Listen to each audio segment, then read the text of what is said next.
Hell no, we're not sure. Bet your winning edge with Football Frenzy, streaming live on YouTube every Friday at noon Pacific.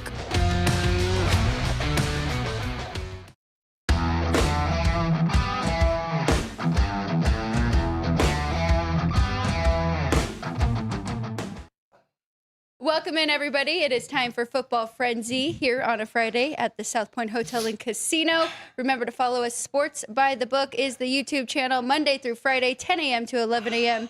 You can find us every day. We'll go through all the day's action, what we like, trends, where the line's moving, all that good stuff. But on Fridays, Football Frenzy, we have the bookmakers down here with us. I'm Alex White alongside Vinny Magliulo to my left and Chris Andrews, Sportsbook Director, to my right. Excited. Week 6 in college football, Week 5 in the NFL. If you're new, thank you for joining us. Please hit that subscribe button. First hour is all college football. Second hour is all NFL. Please stick around for the whole thing. And we don't have to rush today. I think we have plenty of time for our 2 hours. So please join us in the chat. Vince is keeping an eye out. He will let us know if we have any requests, because we are picking the bigger games, or if we like them, if we have plays, if we think the line might be a little off. So please, if we skip anything and you want us to go back to it, let us know and we will make sure and do that. Before we go to Vinny to give us an update for tonight's 5 football games, we do have parlay cards here at the South Point. Come stop in, say hello to these two, fill out a few cards. A lot of options, as you can both tell. My fan is missing a couple. That's because Sean and I just had to make a little trip up there. So come check it out. There's a lot of options. Reverse teaser card for the NFL. I think it could be a good week for this. You like that this week. I do. I think there's a couple on here. I mean, maybe even Jets -4.5. That's Vinny's team. And then, of course, for college football, these are the best. Ties win, half-point card. Come check them all out. We've had a couple winners this year so far, right, Chris? Yeah, we had 10-teamer last week, too. Yes. Yeah, so They're hittable. Just another 10-teamer. Just another 10-teamer. Vinny, start us off. We've got 5 games today. You're going to kind of go through any line movements that you're seeing. 5 games, Alex, as you mentioned. Good to be with you and Chris, as always. We wish Jeff Parles is a little under the weather today, so hopefully Jeff is feeling better, and we'll see him back on Monday morning. But let's get started with Charlotte and South Florida. This game opened with South Florida 27 and the total 54.5. It's up to 28 and 56 now on the total. USF has won and covered the last 2 years in this meeting. So that's where we stand with that one to get things started. Western Kentucky and Delaware. Here's an interesting game, right? A little sandwich game between conference games for these 2 teams. A little unusual at this time of year. Here we are in the 5th week, and 2 teams that are playing outside of conference, which is a little bit of a surprise. 2 on the opener, got as high as 3 earlier in the week, but has settled in and sat at 2.5 now, with the Blue Hens favored for the better part of the week. Not a lot of movement on the total at all, 61.5. New Mexico and San Jose State. First conference game for both of these 2. They did not play last year under the a lot of conference realignments, and so a lot of teams that are in conference did not play. We'll see quite a bit of that in the Big 12 as well. This game opened with San Jose State as a 2.5-point favorite. It really has stayed pretty steady at 2.5. A little uptick on the total now, up a point to 58.5. West Virginia and BYU. Cougs, a big surprise this year with the freshman quarterback, undefeated so far this year, 4-0. And again, I think it's the first time in BYU history that they've gone with a freshman starting quarterback. BYU opened as 19.5-point favorites. Initially, the points were taken here at South Point, down to 18.5, and now we're up to 20. So BYU money has shown 47 for this total, which is down a couple of points off of the opener. And then to cap things off, and by the way, that game 7:30 here in the West, 7:30 another start here, Colorado State and San Diego State, also another first conference game for both of these 2. And the San Diego State opened at 6, right now at 6.5. The total 41, up a couple of points from the 39. Chrissy, a nice little 5 spot to get us started for the weekend. It's Although kind of last night we did have a game, but five games tonight's nice. Yeah, it's kind of an under the radar. We got one legit game, if you want to put it that way, BYU and West Virginia.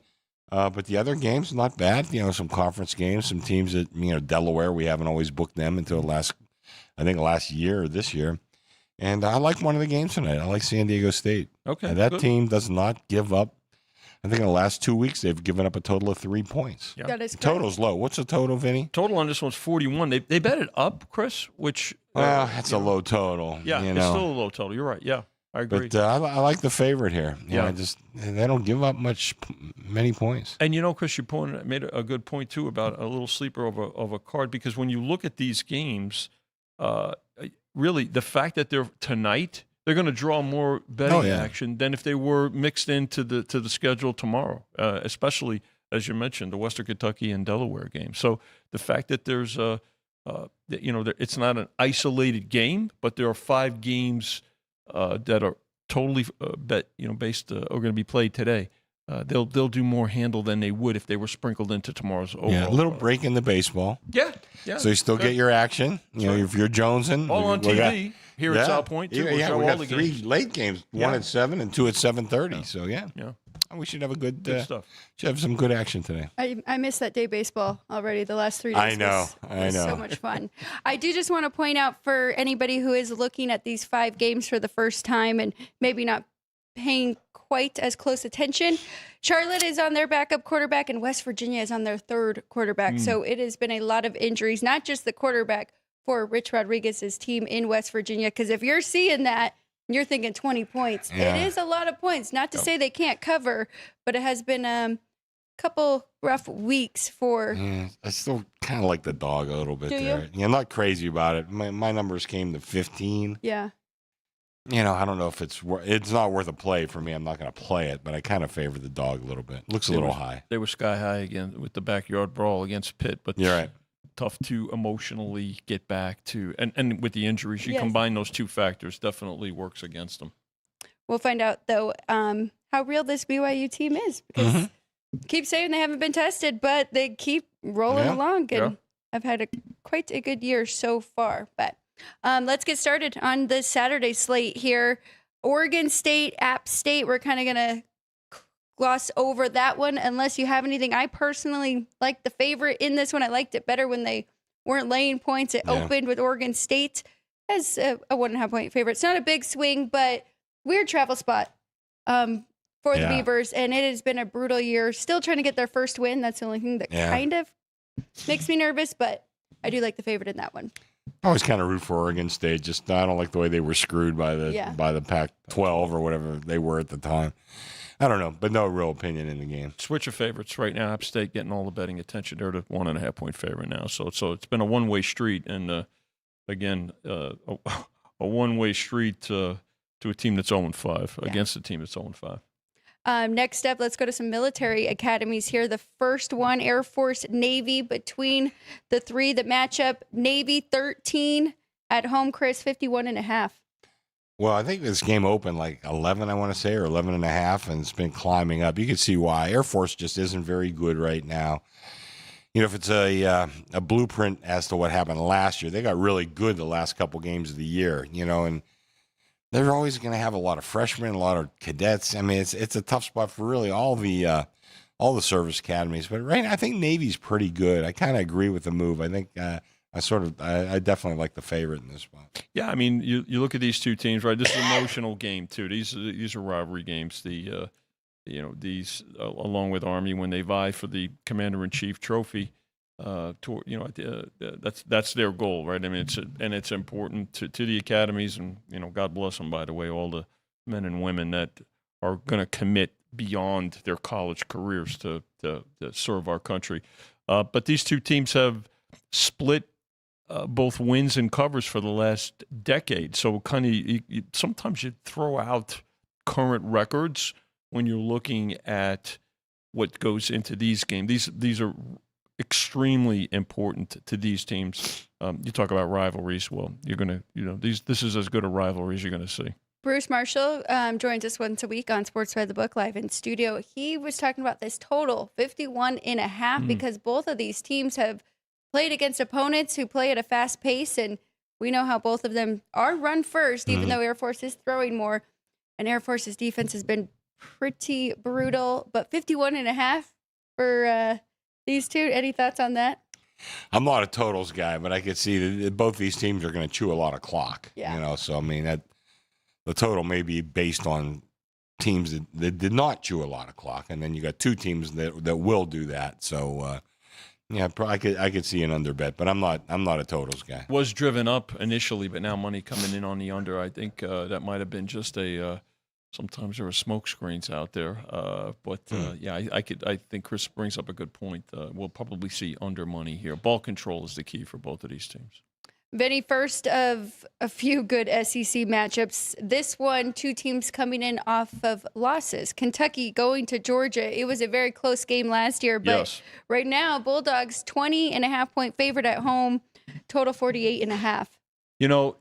Here's Kentucky going up against an extremely annoyed Georgia team. I mean, after a close loss last week, and then you mentioned it, Alex, 13-12 at Kroger Field in Lexington a year ago. They put a real scare. The Cats put a real scare into the Bulldogs here. Not a lot of movement here. 20-21. I think it's a take of three touchdowns. Kentucky tries to keep games close. I think their defense is better than their offense, and I think that's what the fans are hoping for here, but they're going to have to try to keep it close here because, again, Georgia, certainly with their aspirations of the postseason, can't afford another loss. So not a real shock that they took the 21 here with Kentucky.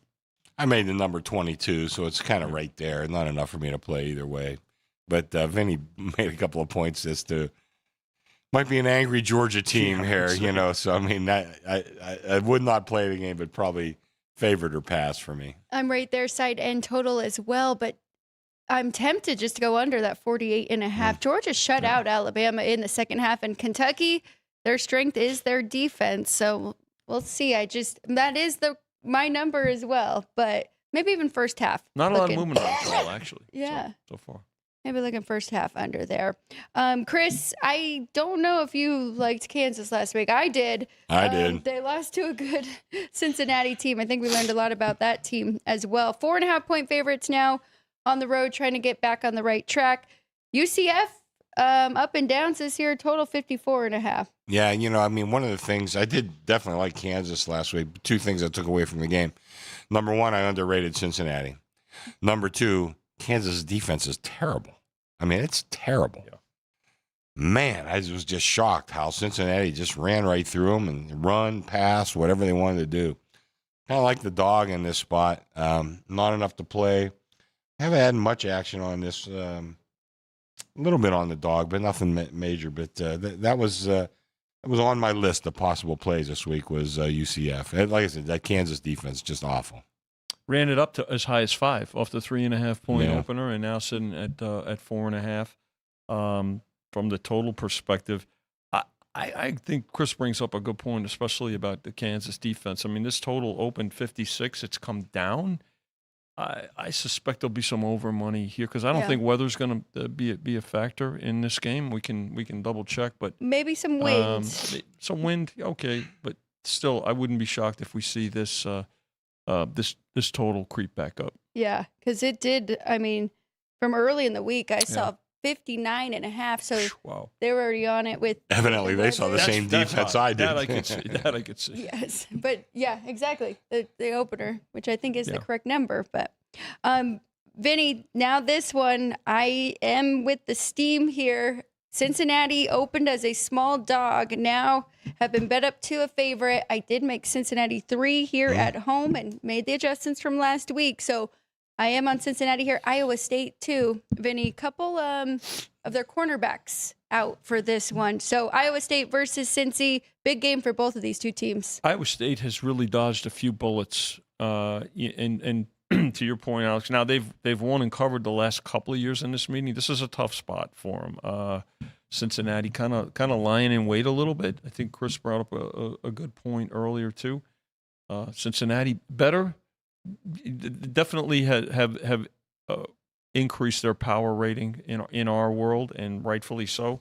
So sitting at 3-1, good conference game here. Total 56 right now, which is up. This total has moved up significantly. I mean, we opened at 52 on Monday, and so here we now sit at 56. So I think folks are anticipating, if you want to call it a shootout, could very well be. Cincinnati can score. So we're going to see a little bit. We'll learn a little bit more about the Cyclones here, Chrissy.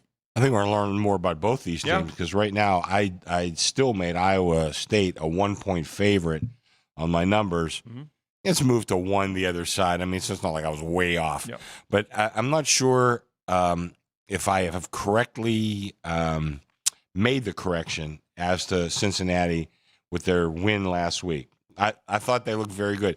In my eyes, and maybe I was biased because I like Kansas, to me it looked more like Kansas's inefficiency than Cincinnati's efficiency.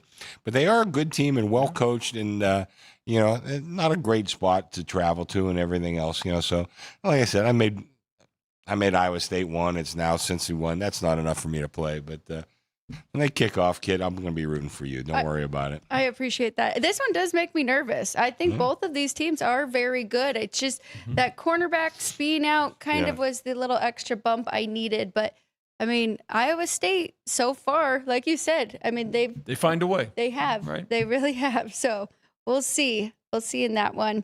Another one that I'm on this one as well. This one, the dog, though. Louisville, Chris, hosting Virginia. It's down to 6.5, so the 7s are gone. Total 60.5. I made a number 7. I kind of like both these teams, really. I think Louisville, again, well-coached team, good team. But a couple weeks ago, I guess during the Florida State game, I just started watching this Virginia team. They can score. Yeah. So 7, like I said, I think that's a very legit number. But I think that back door might be open for a late score from a pretty decent offense that could get the dough. But I made it 7. I got no strong opinion in the game. 7's definitely a take. I could see it. The Cavs have kept this game close the last 2 meetings, so not a real shock. The total in this one, which is interesting. I think it's going to come back up. This game at South Point, Chris opened at 62.5.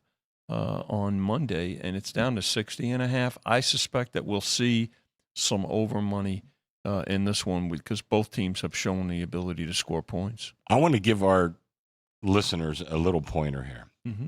I got a guy, he usually bets me, and he bets a lot. I mean, bets the whole board. Not a huge player, but he likes to come in and bet a lot of the totals on Monday. That dirty rat, he wins a lot, I can tell you. So watch those moves, because I move him at least a point when this kid bets. I mean, and he is sharp. So if you're following my moves on Monday, it's not my moves. I'm responding to a guy who's a very sharp bettor. I don't know exactly what his record is, but this kid's been betting me over the years. He's pretty darn good. Chris, it's an important point you bring up because oftentimes when people call it or write in or ask, when we see them and stuff like, well, I want to do this, you don't have to bet everything. Here's a guy zeroing in on college totals. Right. Your dad's very proficient with college totals, yes, Alex. And so that's from a bettor's perspective. Find a niche that you really can, immerse yourself in, and you know what, you're going to be more successful more times than not. I've got to tell you, this guy's been beating the hell out of me for 10 years now. So just what? But like I said, he bets, and I move the hell out of the number. So watch those moves on Monday from that opener, and then you could kind of decipher what his plays are. And listen, I think he always gets the CLV, the closing line value. How'd that work on the Rams last night? He got the CLV. Subliminal. But you may be able to find his same number elsewhere, But be careful with the numbers, obviously. But this guy's pretty good. Just watch my moves on Monday, and if you want to follow that guy, he's pretty darn good. And to your point, you said Monday, because by it's Friday, Monday, when we're covering these games, they might have moved 4 points. They might have moved or moved back, I mean, because, he usually, I don't want to say he always has the moves, because he doesn't. He plays his games. And, he's been a good customer of mine for a long time, but probably, 90% of his plays are college totals, and he's good. back to this game quickly, just with my play on Virginia. I did make it 4, so it's just about a 2.5, 3-point difference for me. I do think Louisville's very good. And the other thing is Virginia coming off that overtime loss against Florida State is always a scary spot. But Pittsburgh, they got a chance to win that game last week. They were up 17-0. What are Yeah. you talking about? They had a chance. Of course they had a great chance. Yes, and probably should have covered for us in that one. So we'll see if we can get Virginia home covering this one. Vinny, this is a tough one for me. Washington's coming off a very good game that they played against Ohio State. Yes. Ultimately did not cover, though, just didn't have the horses against that defense. Maryland's catching 6.5 at home, kind of a weird travel spot, total 53. What are you seeing in this one? Yeah, coast to coast. Look for these travel situations here. Washington off their first loss against a tough Ohio. Ohio State played very well, no question about it. Did enough on offense. Yep. But their defense is, shown again. Reminded you of how well their defense played against Texas in the first game of the season. Maryland, a surprise, right? Listen, one of the surprise teams we talked about, Virginia maybe being a bit. I think Maryland's a bigger surprise, and the fact that they're 4-0. I've got to tell you, but this is the best opponent that the Terps have played so far this year. When you look at that record, this game here did open 5.5 here at South Point on Monday. It's up to 6.5. Our bettors waiting to get that touchdown. If it gets there, like I tell Jeff all the time, don't blink because it won't last. Yeah. The total on this one sitting at 53. Not a lot of movement either way on the total, but certainly the number up a full point, Chris. Yeah, we opened 5.5. We got bet up to 6.5. Now I see mostly the market is lower. Cirque even has a game 5.5, but I see mostly 6. I told my guys, well, when they bet us, we'll move it. I made the number 6 myself, so I have no opinion at all in the game. So, I was waiting for really bad things to happen in Maryland this year, but it has not happened. Yeah. So, and Washington, listen, they ran into a much better team last week, and I had Washington. But, Maryland is not Ohio State. Well, this is one of those teams I like to keep my eye on, Maryland, that is, because I can't forget that Wisconsin game when they came in and bet you Wisconsin immediately. Pounded us. And they never had a shot in that game. It was wasn't even Maryland close, all the way. So it's one of those that are they backing Wisconsin, the Sharps that is, or are they trying to fade Maryland? So I don't know if that was the move with Washington. So one I want to keep an eye on. Let's go to Wisconsin, though, Chris. They got to go take on a Michigan team that their offense has really clicked against these lower teams. Can they get it going here? They're laying 17 at home, total 43.5. This didn't quite make my list because I didn't want to lay too many points. But to me, this would be favored or pass. I mean, this, what's his name, Underwood, the quarterback for Michigan, it looks like he's finally getting his feet under him. I mean, you got to remember, these kids are like 18 years old, and he was the number 1 recruit. Wisconsin, boy, I always, my daughter's a Penn State girl. She had a lot of friends from Wisconsin. She loved that town and had a lot of friends. So in my heart, I always kind of liked Wisconsin a little bit. But, boy, I think, Luke Fickell, I'm not sure he's going to be here after this year. And I think, the total's kind of low, but I still like the favorite a little bit. 17, I think, would be a one-way ticket for me, favorite or pass. Wolverines by 21 at Madison a year ago. And this is a better Michigan team. And frankly, Wisconsin was struggling last year. I think they're struggling more this year, especially after last week's result. So they did grab the hook at 17.5, and it's sat now at 17 for the better part of this week. Total, they did bet the over 42.5. That's how we got to 43.5 at South Point. But yeah, I just Wisconsin's got all kinds of. We talked quarterback play. Michigan's quarterback's playing better. Yeah. I mean, they've had issues at quarterback now for the last couple of seasons. Wisconsin. Great point, Vinny. They didn't have an offense last year, so to win by 21 last year was pretty impressive. In Madison. And now it looks like they got both going for them, offense and defense there. A game we have to talk about, Vinny. We can be quick, though. Clemson laying 14 against Bill Belichick's team in North Carolina. Disappointing, to say the least, for both teams so far this year. Total 47. Well, if Clemson's going to get right, I guess this is a spot.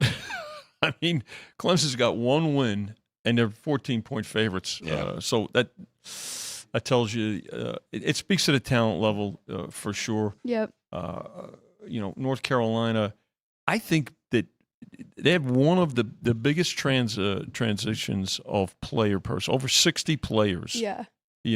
From compared to a change of personnel from a year ago. Look, if Clemson's going to get right, this is it. And again, this with the new playoff format, trying to position yourself now within the conference. You're vying for the top 2 spots. So mathematically not eliminated, difficult with 3 losses for sure. But yeah, this is not a real surprise here where they laid 13 and 13.5. Because when you think about it, how high could you make Clemson with their performance, especially on the road? But obviously the bettors are siding with them, Chris. I think 14 would be the most you can make them, is what I'm saying. I made the number 11 myself. This didn't quite qualify for one of my plays, but it was close. I mean, right now it's so hard to evaluate either one of these teams. Yeah. Clemson's been horribly disappointing, but what's North Carolina been? Oh, my God. Well, I think we all expected a lot more out of Bill Belichick and that crew down there, but I think that's a little high. I think I would take the 14 here. But I didn't do it, but I would think about it. A couple of point move to the over, now at 47. Very good. What about this one, Chris? Favorite, or would you be interested in the dog here in Minnesota? Ohio State, 24 here at the South Point, total 43.5. That's exactly what I made it, 24. But I got to tell you, I was very impressed with Ohio State. And it's not always in the numbers. It's in the way they played the game. They got the lead. They controlled that line of scrimmage against a pretty good Washington team who I thought I took the number. I thought the back door was going to be wide open, but they never had a chance to even get to the back door. That Ohio State offensive line really dominated the game, controlled the game. Defensive line played well too, of course. And it still comes down to a lot of footballs won at the line of scrimmage, both offensively and defensively. And I was just tremendously impressed with Ohio State. I mean, I don't know if they're going to win the whole thing, but I got to tell you, at this point in time, I got them the favorite, and I think they're a well-deserved favorite. Minnesota's beaten Ohio State once. It was at Columbus. I think it was in 2000. Difficult spot. You hope that Ohio State. I think from a coaching perspective, you're looking at them to not be too high off of what they've accomplished this year so far, especially a big road win last week. I think if you're interested in Minnesota, maybe look at the first half, at 13.5, 14 perhaps. 24, really, there hasn't been a whole lot of movement on this game at all. A high number, 43.5 on the total, which has come down again. I mean, you got a 3.5 point favorite here, and the total coming down into the lower 40s. That's kind of interesting. I think the public probably starts looking at the over in this one. This one is not on our rundown, but I do just want to ask you quickly because I know we both have been betting on these teams in the right spot, but both coming off pretty brutal losses in Boston College and Pittsburgh, and it hasn't been great for Bill O'Brien there this year for BC. And then Pittsburgh, I mean, like we said, 17-0, and then find a way to lose that game. Panthers are 6.5 at home. Is that pretty close to what your number was? I made it 10. Okay. And I'm not a Pitt fan, not at all. But I think you see a lot of potential out of this Pitt team, which you saw them up 17-0 on a pretty good Louisville team. Now, they wound up blowing the game, but I'm really disappointed in Boston College this year. I thought that whatever our season win total was, we got pounded on the under, and I remember thinking, oh, that's okay. I like O'Brien. I think he could, have a good year out of BC. Boy, I was wrong. But last week I did bet against BC. With Cal, yeah. And got the dough. But this week I just think Pitt has the ability to put some points on the board, and I'm not sure BC has the talent to match it. And this did not quite make my list, but it was right there. They laid 6 on Monday, laid 6.5, went to 7. They took 7. So in honor of Jeff Parles. Probably have a toddler here, 6.5, laying 6.5 and taking 7. That's been the betting, but it is, sat at 6.5 now for the last couple of days. Really no movement on the total, so sitting at 57 here. But yeah, I think, watch this game like everything else. Watch line movement. And not to put you guys in a bad spot, but that is what's very nice about some of those parlay cards. If the 7s are gone in a game like this, you can grab them. There's one coming up that there's a really important 7 out there. Vinny, let's go to a high total here. Michigan State and Nebraska. Just want to make sure I have the current line. Here it is. 12.5 for the Cornhuskers. 49 is the total between these two. Both come in this game off a bye, so plenty of time to heal some, and everybody's got injuries and sore this time of year. 12.5. It's been creeping up for this whole week. Opened 11 on Monday at South Point. 11.5 as recently as yesterday, and now up to 12.5. So, it's and both 3-1. So conference game again. Positioning involved here. Tell you what, Michigan State's been they battled. They've been a surprise. I think a bigger step here for Nebraska at home in this game, given the way they've performed so far this year. Total at 49 has come down. This total is Nether open. weather, I believe. Probably some wind. And wind, oftentimes, depending on the severity of it, a bigger factor than precipitation many times. So, again, this total now sitting at 49. It's down 4 or 5 points. So, depending on openers.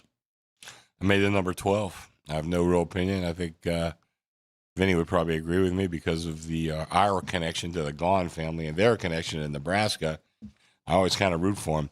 But I also said before the year, a guy I highly, highly respect told me Michigan State was going to be one of the surprise teams for him this year. What are they, 3-1? I guess so far you could say, yeah. They're both 3-1, yeah. Yeah, I mean, this guy's pretty sharp. But, I made the number 12, so no opinion here for me. I am very impressed with Michigan State so far this year. So I'm excited. I think this should be a good game. I would love to go over, but definitely have to watch for that weather. I just want to pivot to this one quickly because we did kind of talk about Northern Illinois in that low-scoring game against SDSU. Total 38.5. Miami, Ohio on their second quarterback.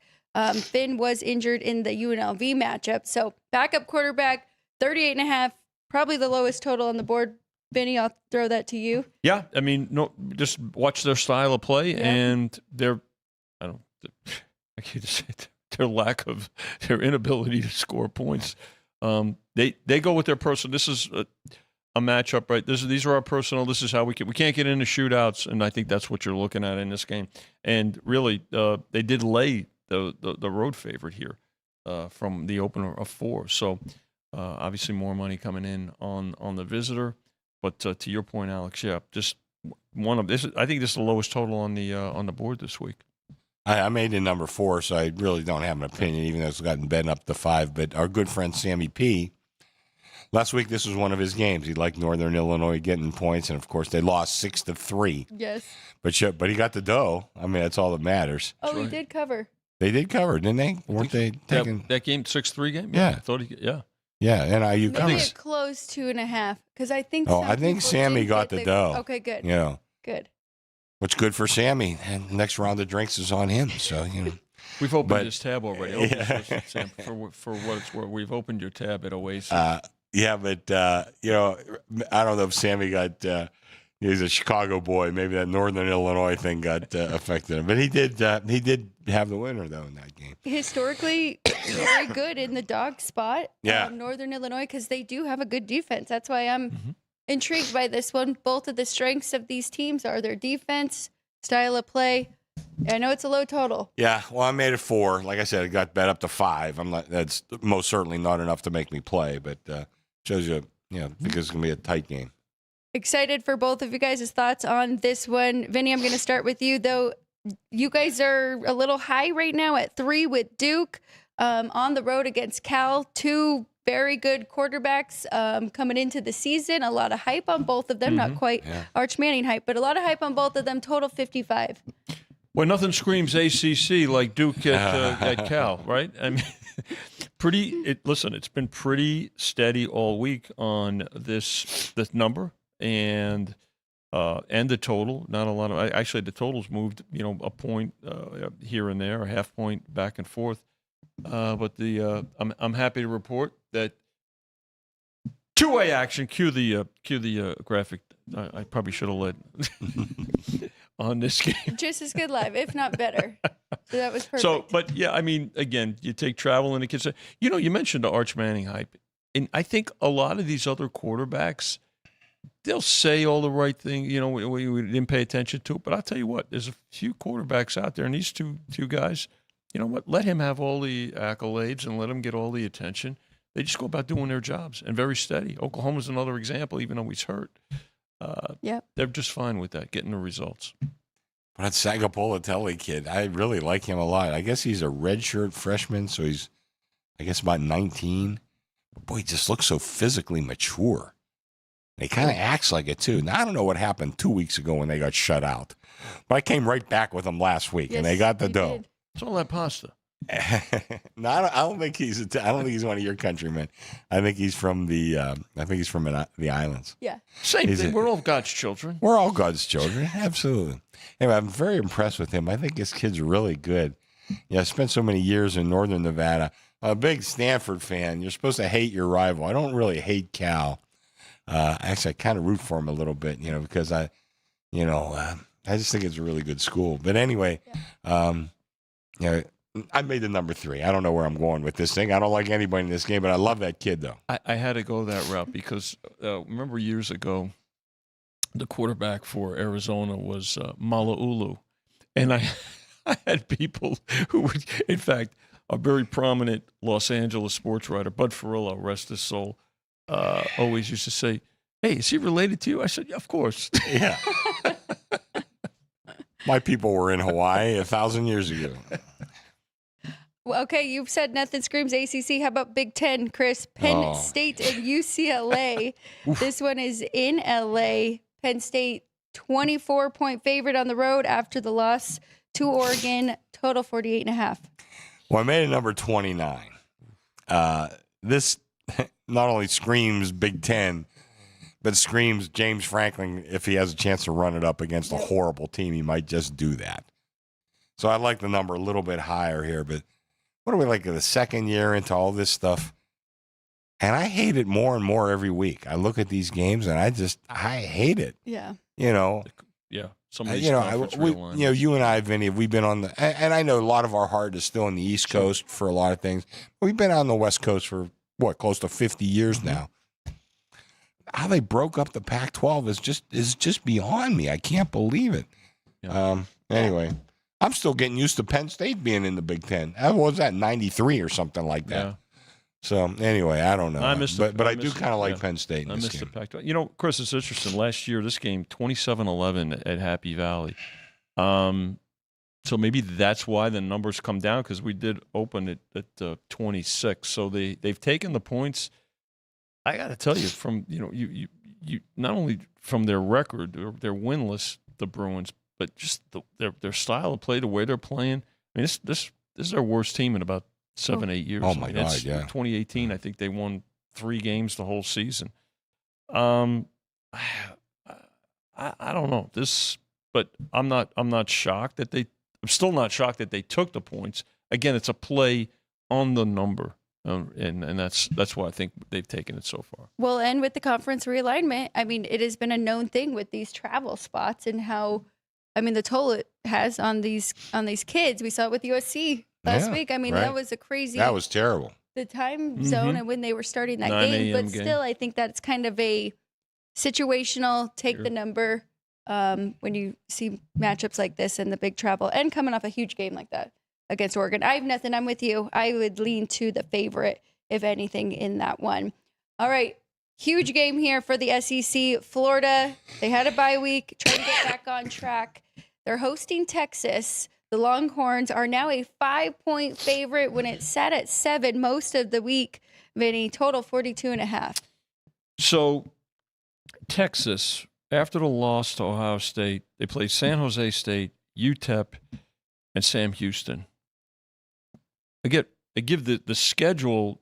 Okay, so they're 3. They won those 3 games, which they should have. They were significant favorites. Florida advantage here, not just being at home, but the tougher schedule as well. I mean, so I think you have to take that into consideration. And this game has moved down significantly. Initially, the bet was on the Longhorns that took it to 7. The game is down to 5 now, and Yeah. I'm not real surprised at that because I think that this is a desperate Florida team. Chris, you've talked about it quite a bit. These kids want to play for Napier, and they really like him as a coach. He's taking a lot of heat. We're going to learn. I think we know more of the identity of Florida. I think the jury's still out on just how good this Texas team is. I mean, I think their defense is, but again, look at the 3 teams they just beat, so which they were supposed to. So, Right. not a surprise that the points have been taken here with the Gators. I 100% believe in the late move here. I mean, that 7 that was hanging out there was just way too high. Yeah. Totals, fairly low. What are we looking at? 42.5, 43. Yeah. But I definitely agree with that late move. Now, I mean, does 5 take all the value out of the number? Very easily could have, But, there's might be some 7s on parlay cards or some things like that. You're shaking your head, Alex. I think you probably looked at that card. Yeah, there's 7 that we talked about in another game. Is that what's on the card? Is 7? It is. Probably.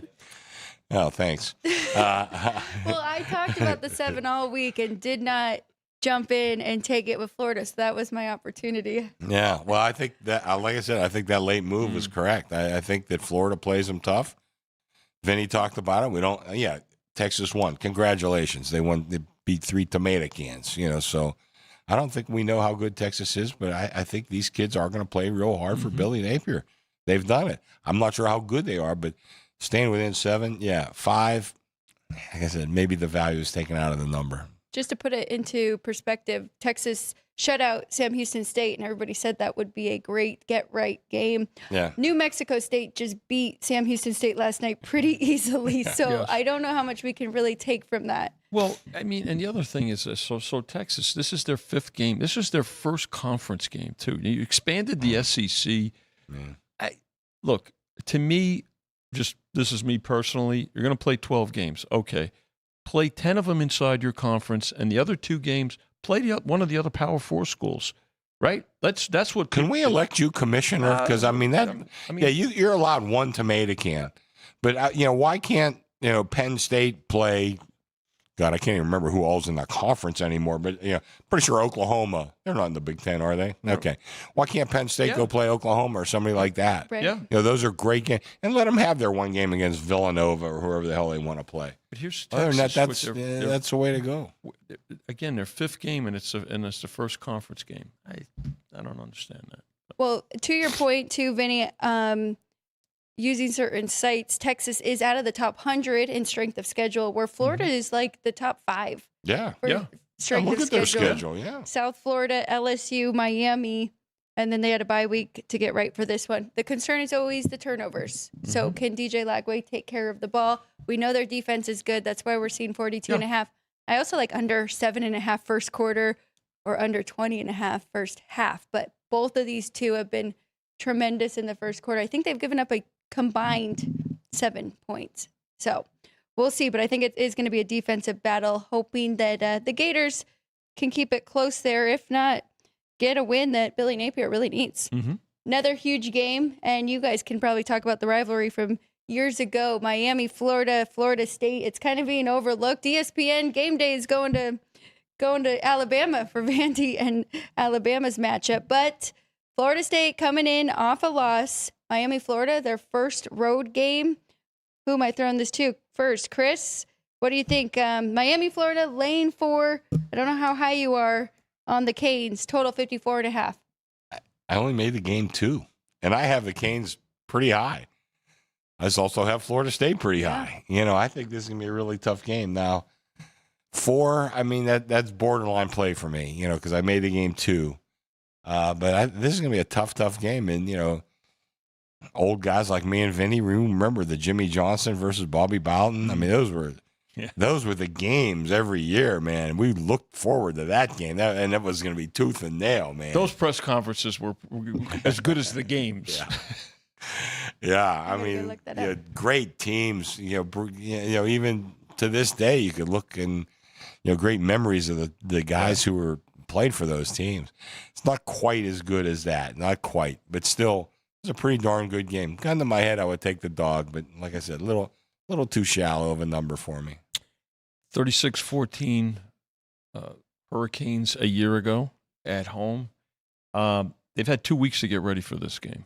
So I think a bit of an advantage there. Listen, it's been two-way action all week, so that's good. I think this will be. I'm glad this game is later in the day, 4:30 Pacific.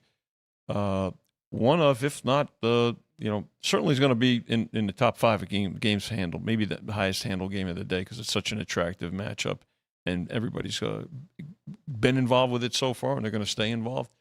54.5, a little bit of an uptick to the over, and not a real surprise there. I am on the dog here at 4.5 with Florida State. Maybe caught a little bit looking ahead against Virginia. I also think Virginia is a pretty good team. Yeah. That's why I'm on them again here. But hopefully I have both of those teams rated correctly, right? Because things could not work out so well for me. Miami has been very impressive. It is the first road game for Carson Beck with his new team, though. And I do think that Florida State can hang around in the trenches like we saw with them against Alabama. Miami number 3, Florida State number 18. First time in 9 years that they meet up with both of them being ranked. So interesting. Yes, hopefully it should be a good matchup between those two. Probably one of the best on the card that we have. Vinny, let's go to Purdue. Illinois coming off a big upset over USC. They needed that ranked win there. They're laying 9 on the road against Purdue. Total 55. Of course, we've seen a big improvement with Barry Odom going over now and running that program. Barry Odom's doing a good job there. Still going to be a hot commodity, I think, as the year. Even though this is his first year there, don't be surprised if his name comes up in some other circles here. Illinois 2 weeks ago got blown out at Indiana. They respond last week. I think the start, that early start against SC, we talked about it, definitely helped them. Give them credit for the way they rebounded. They've typically struggled with Purdue over. In the last 10 meetings. So a little bit of a tricky spot here. I think Odom's got Purdue ready here. So this one's going to be interesting.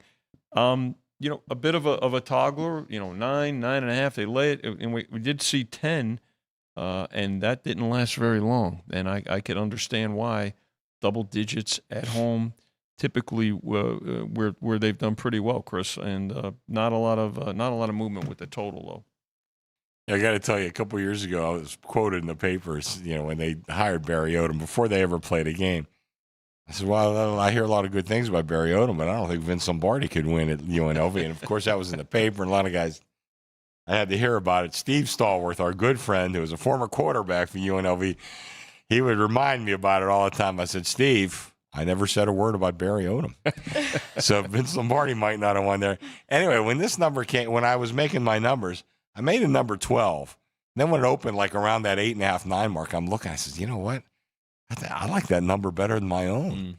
I think maybe I overrated a little bit. Although I got to tell you, I didn't move Illinois much after last week's game. I think that was a very sweet spot for them. And they responded. Credit to them. But this Purdue team has shown a lot of improvement. I got to tell you, this Barry Odom's a hell of a coach. He really is. And I don't know how long they probably have a big buyout at Purdue. But, hey, listen, if one of the big boys wants to cough up the dough, it seems like they always are somehow able to find that. But this guy's a hell of a coach. Like I said, I made the number higher, but I like this number better. I think Purdue's going to keep this game close. I have to double check. I'm with you, though, Chris. I did make it a little bit higher there at 12, but Sean told me earlier, Illinois has Ohio State. Illinois has Ohio State up next. Yeah. So kind of a sandwich spot there Could with be, USC. And then, but to Vinny's point, that was a bad Purdue team last year, and they still played Illinois very close. So I don't think that they will overlook them by any means, but we'll see. We'll see. All right, Chris, I'm going to start with you here. The matchup, the game day will be at Alabama. Lost to this team last year on the road after they beat Georgia. Sets up very similar. Bama laying 10.5 at home against Vanderbilt, and the total's 55.5. Well, my numbers came to 13.5, and I still, even after Bama lost that early game, Bill Conley, a guy who I have a lot of respect for, love reading his stuff. I think he's a terrific analyst. And he didn't abandon Alabama. He still had them, even after that loss, like in the top 5, when a lot of people really dropped them down. So I've kind of had my eye on Bama. It's hard to say a Bama team is underrated, but they might be a little underrated. Now, Vanderbilt, all credit to them. Like I said, I've been rooting for Vanderbilt the last 50 years I've been booking. It seems like I need them every goddamn week, so I didn't quite get the tattoo for them, but I thought about it. But I think this number's a little cheap. I kind of like the favorite here. Since Alabama lost that game, they've outscored opponents 135-35. Good test here. Vandy might have been looking ahead last week, right? Let's 20-point favorite. I mean, so they had their hands full, and they got out of there with the win. I've got to tell you, this number here, 10.5 on the opener, went to 11. Bama, this could be a statement spot for them, but Vandy's going to come in and say, listen, you know what, we belong. We're 5-0, so they do belong. It's a good game. I think there's going to be a lot of interest here too. Middle of the day, so focus. I'd say the middle of the day focus game for everybody out there. Total on the game now at 55.5 has come down a couple of points. So folks thinking maybe there'll be a little bit more defense, but still, look, 55 and that's plenty of points. But I suspect too there may be a move to the Tide here at some point before kickoff. I wouldn't be surprised to see that, definitely. I think a lot of people are leaning more towards it being a statement game. This is a very tough game when you're really looking at the stats and everything, and I think it's the only big one I'm not going to be on. I'm just going to enjoy it and watch it. I made it 10. I saw the 13 early in the week, and I didn't jump on with Vandy. I missed my opportunity, but it's interesting because how they beat Alabama last year is they didn't give them the ball. Right? They completely controlled that game. It was so lopsided, the time of possession. Now, Bama kind of did that to Georgia last week. Yes. So they're going to be prepared for that style of play. But it is incredible. Vandy averaging 50 points a game, 24 just in the second half, and they're still playing at that slow pace. So they're very efficient. I am excited to see what we get from both of them, but Alabama will not be caught off guard. They'll be ready for this one. Vinny, I'm also looking forward to this one because Willie Fritz has his Houston team. Last year they had 4 wins. They have 4 wins already this year. Now they have a huge test, and they've got a ranked opponent that I think they're 11th right now in the AP poll in Texas Tech. They're at home. They'll be hosting. They'll be ready for this one. Kind of let their guard down in the last one. Maybe a sleep ahead or a look ahead for Houston in that one. 12-point favorite for the Red Raiders here. Yeah, again, the revised conferences, they didn't play each other last year. Texas Tech certainly has got a lot of people's attention. They had it before the season, and they've maintained it. They've been very impressive. Houston, you well coached, and so I think this is a spot. Both of these teams at 4-0. Tech was off last week, so again, you get that extra week to heal some and study. Actually, you've got 2 weeks to prep for your opponent. So, not a real surprise here that money has initially came in on Houston. They took the 12, went down to 11, and now back to 12. So, should be a game that's entertaining. Good conference game, and I'm looking forward to this one too, Chris. Because we're gonna learn a lot about both of these teams with this one. I love Willie Fritz. I just think he's a hell of a coach. Made the game 10. I have a lot of respect for Texas Tech and what they've done. We had question marks at quarterback for this team, but both quarterbacks seem to have played pretty well. Vinny, shouldn't this be a Southwest Conference game with Yes. all those old schools Yes. with Steve Wooster running the wishbone and everything else? Yes. And, but it is a conference game anyway. Where you can see these two do have a history of being in the same conference. But Texas Tech did a lot of things in the offseason to really improve that team. Made it double digits. But Willie Fritz, guy's a hell of a coach. I wouldn't be surprised if he keeps this game close or maybe even pulls the upset. Points seem tempting. Curious what you have for this next Big 12 matchup. TCU hosting Colorado. Colorado looking a little bit better. TCU is still 13.5-point favorite here at home. Total 57.5. I made it 15, so a little bit. I like the favorite a little bit. Again, nowhere near enough to play. Colorado has kind of improved over the last couple weeks. And, Deion Sanders can be a lightning rod in a lot of ways, most definitely. But the guy is a pretty darn good coach. I mean, he's gotten a lot of results. I mean, listen, no matter what your biases are, the number one bias most of the people in this racket have is towards their wallet. That's the one they want to, take advantage of. I still made this number a little bit higher. I just think TCU, again, a little bit under the radar. But I was seeing some two-way action in this game, but I tend to like the favorite just a touch. Yeah, look, again, it's about numbers too, right? Professionals don't bet teams; they bet numbers. And I could see the take in this conference game of 14.5, took 14. Okay, got down below 14, 13. If they laid it, kind of got as low as 13. So, yeah, I mean, and again, pros also make numbers, right? They can make numbers and compare to what the numbers are hanging on the board and react accordingly. So, both teams look passionate coaches and have had success.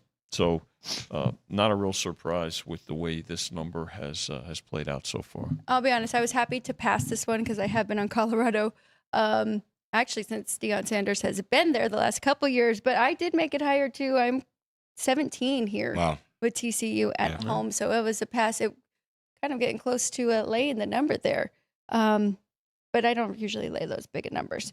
This one I might though. Baylor 6.5, 6 now here at the South Point at home against Kansas State. I know Kansas State, they had a bye week. It was a packed first half of their schedule, but Baylor still needs some good wins as well. Chris, anything you like here in this one between these Big 12 teams? Well, as we're speaking, I can see 5 showing up at both Circa and Westgate. I would disagree with that move. I made the number 7 myself, and once again, not nearly enough to play. But I don't see coming in on Kansas State here. That's a team that I think, to me, has been one of the big disappointments this year. Mm-hmm. And their quarterback, what's the kid's name? Avery Johnson. Avery Johnson. He seems to be getting worse every week. I kind of like the favorite a little bit. Like I said, late move on the dog. I would disagree with that move. I kind of like the favorite a little bit. Wouldn't shock me if it comes back up again. Yeah, I mean, so far laying 6, taking 6.5, but I know the other places have come down, but I suspect there'll be some Baylor money as we get closer to kickoff. Kansas State, look, we had them as the favorite to win the conference. Going into it, slightly ahead of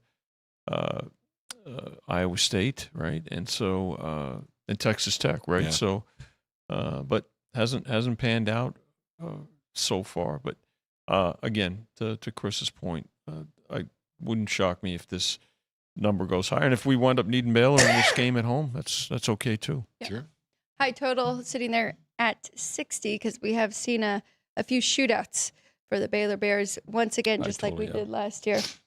Vinny, SMU, I'll throw this to you because you have been on this team for a couple years now. They had a disappointing loss to Baylor, where they definitely should have had that win earlier They were up in the 2 year. touchdowns in the fourth quarter in that game. That would hurt. I was on the Mustangs too. 17.5 here at home. Syracuse, of course, they lost their starting quarterback in the Clemson win.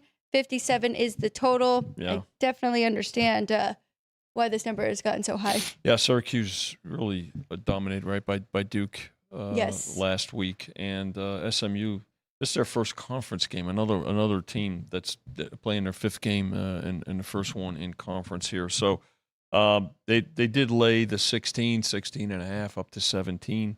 This is maybe an in-game or a pass just to watch and see how both teams react. This SMU team is not as good as they were a year ago. They're just not. Remember, a year ago, they were up. Their style of play, and again, it's still the same, but their defense is not making key stops in critical situations. We mentioned, the loss to Baylor up, two scores in the fourth quarter. That wouldn't have happened a year ago. So, this one may be an in-game for a lot of folks, Chris.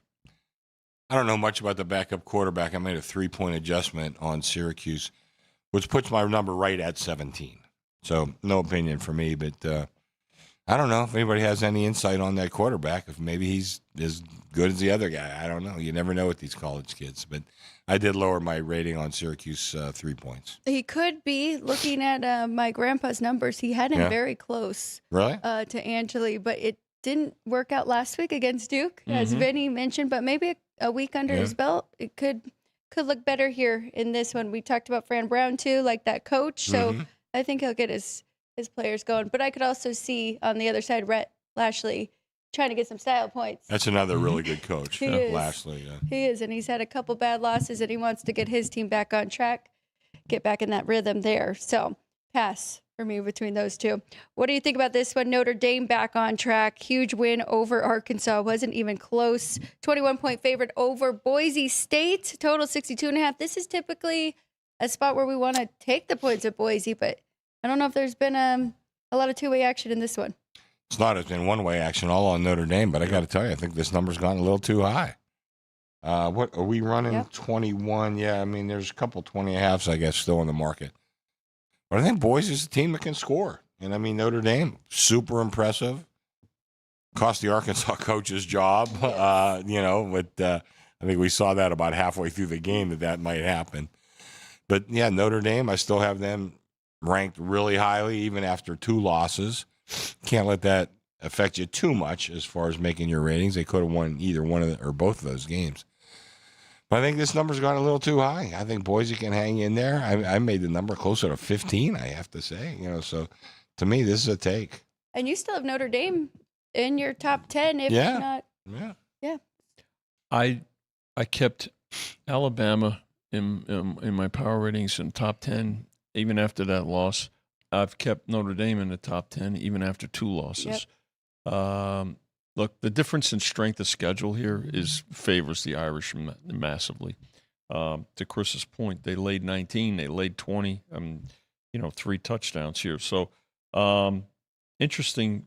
It's a 3-touchdown favorite, though. They're betting this game. They bet it under 3 points, which I'm not so sure they'll come in back on the over. But what that's saying is the Irish defense is pretty strong, and the fact that they're home. This is strong home field advantage, particularly for a school that's a lot of respect for Boise State in their conference, but the conference disparity and the strength of schedule disparity here is pretty significant.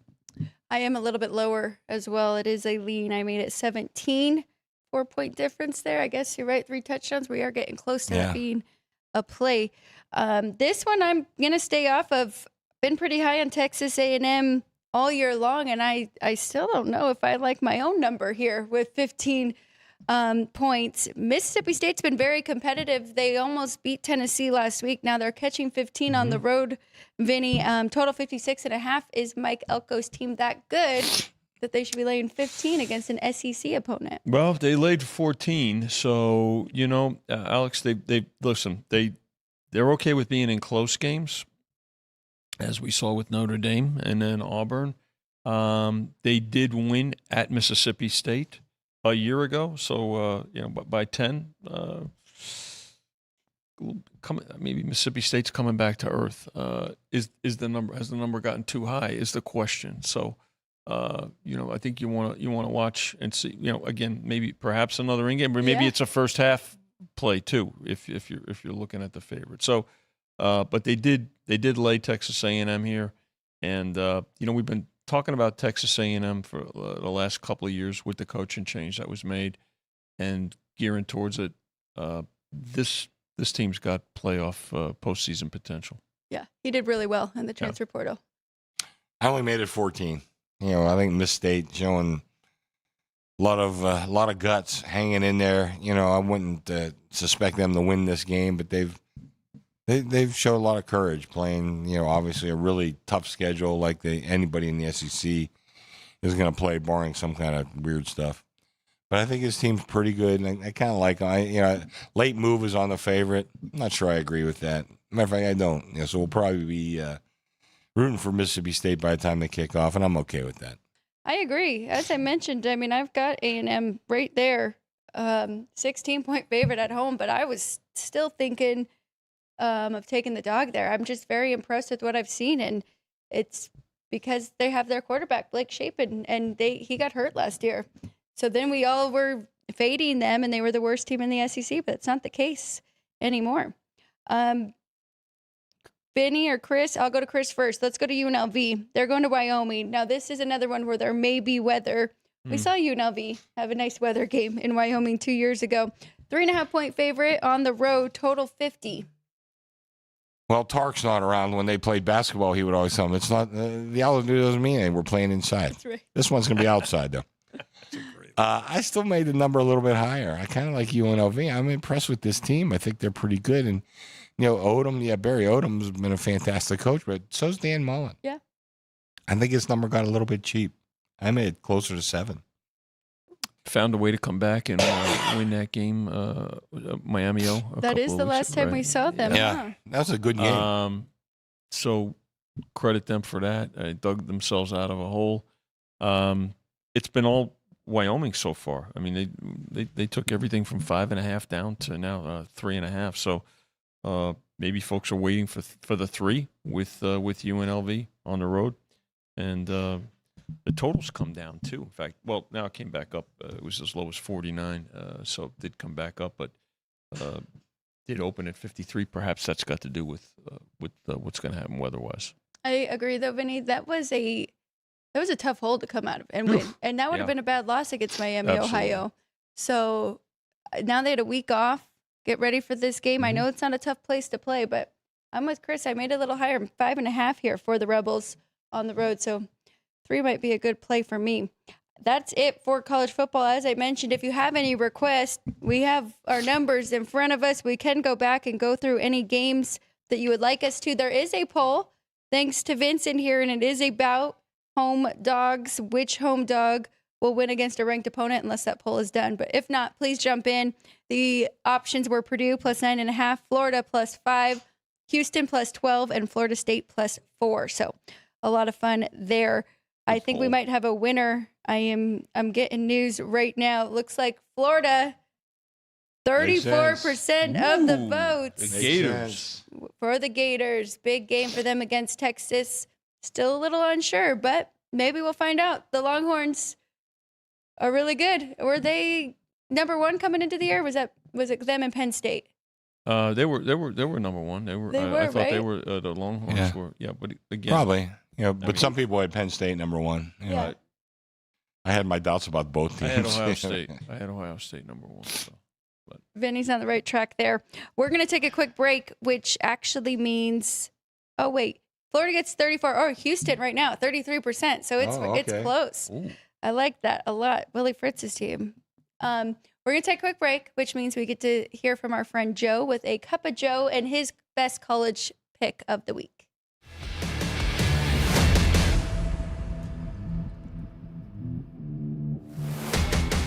Hello, sports fans. World champion handicapper, Las Vegas' biggest daily sports bettor, Joe D'Amico, coming to you from my favorite place on the planet, the South Point Hotel and Casino. My cup of Joe. Big Saturday college football winner. My friends, sports betting is all about the value a line gives you. And I'm here to tell you the line in the Iowa State-Cincinnati matchup on Saturday morning is wrong. The Cyclones should be a favorite without question. This is a team that's a perfect 5-0 straight up this season. They've covered 4 of those 5 outings so far. Going back a bit, guys, they've won 6 in a row and 9 of their last 10. This does include 4 of 5 victories played on the road. Doesn't matter if they're at home or on the road.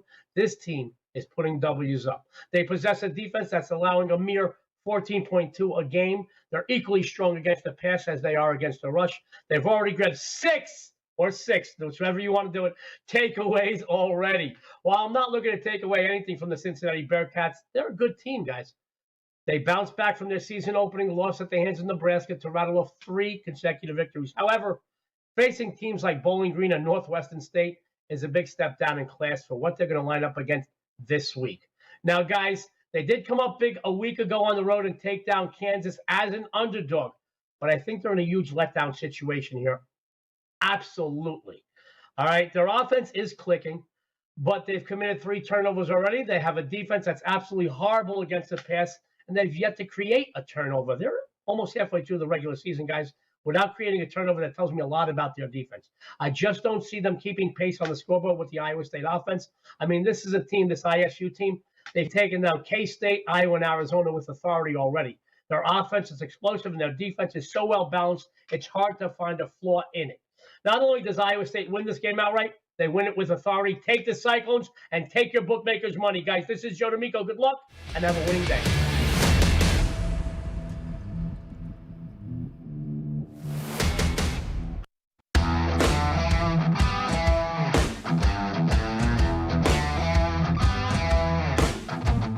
Appreciate Joe D with the pick of the week and our cup of Joe.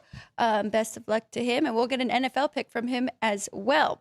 Well, it is halfway point, a little bit more, but it's time to go to week 5 of the NFL. Vinny, before we do, any surprises so far? What's the biggest surprise for you so far this season in the NFL?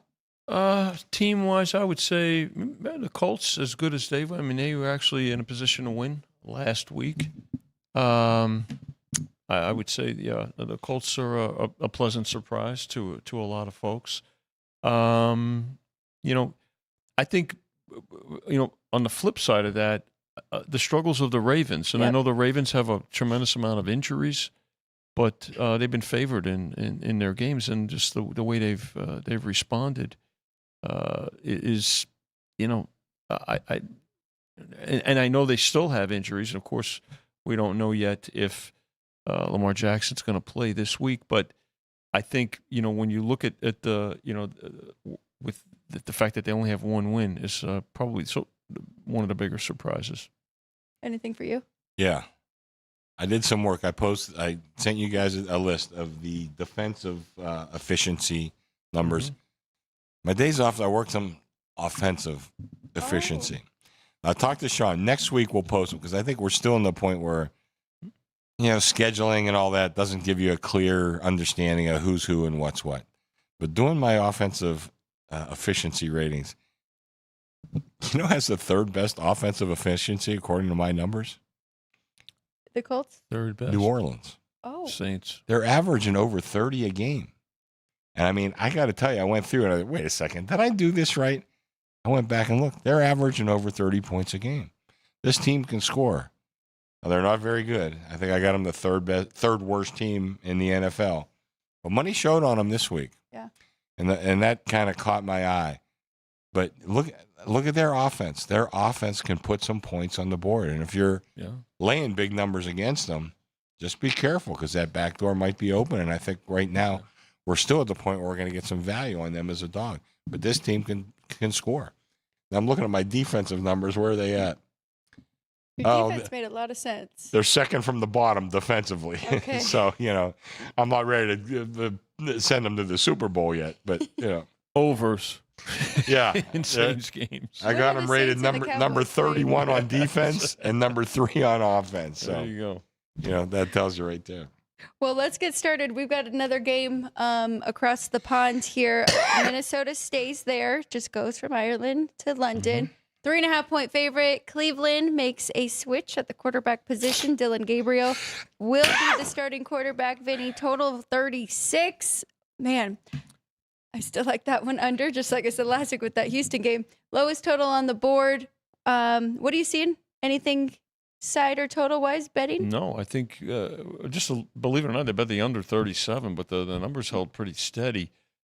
You brought up an important point, Alex, with these European games, the fact that it's back-to-back for the Vikings and they've stayed there, so much more acclimated to the time difference.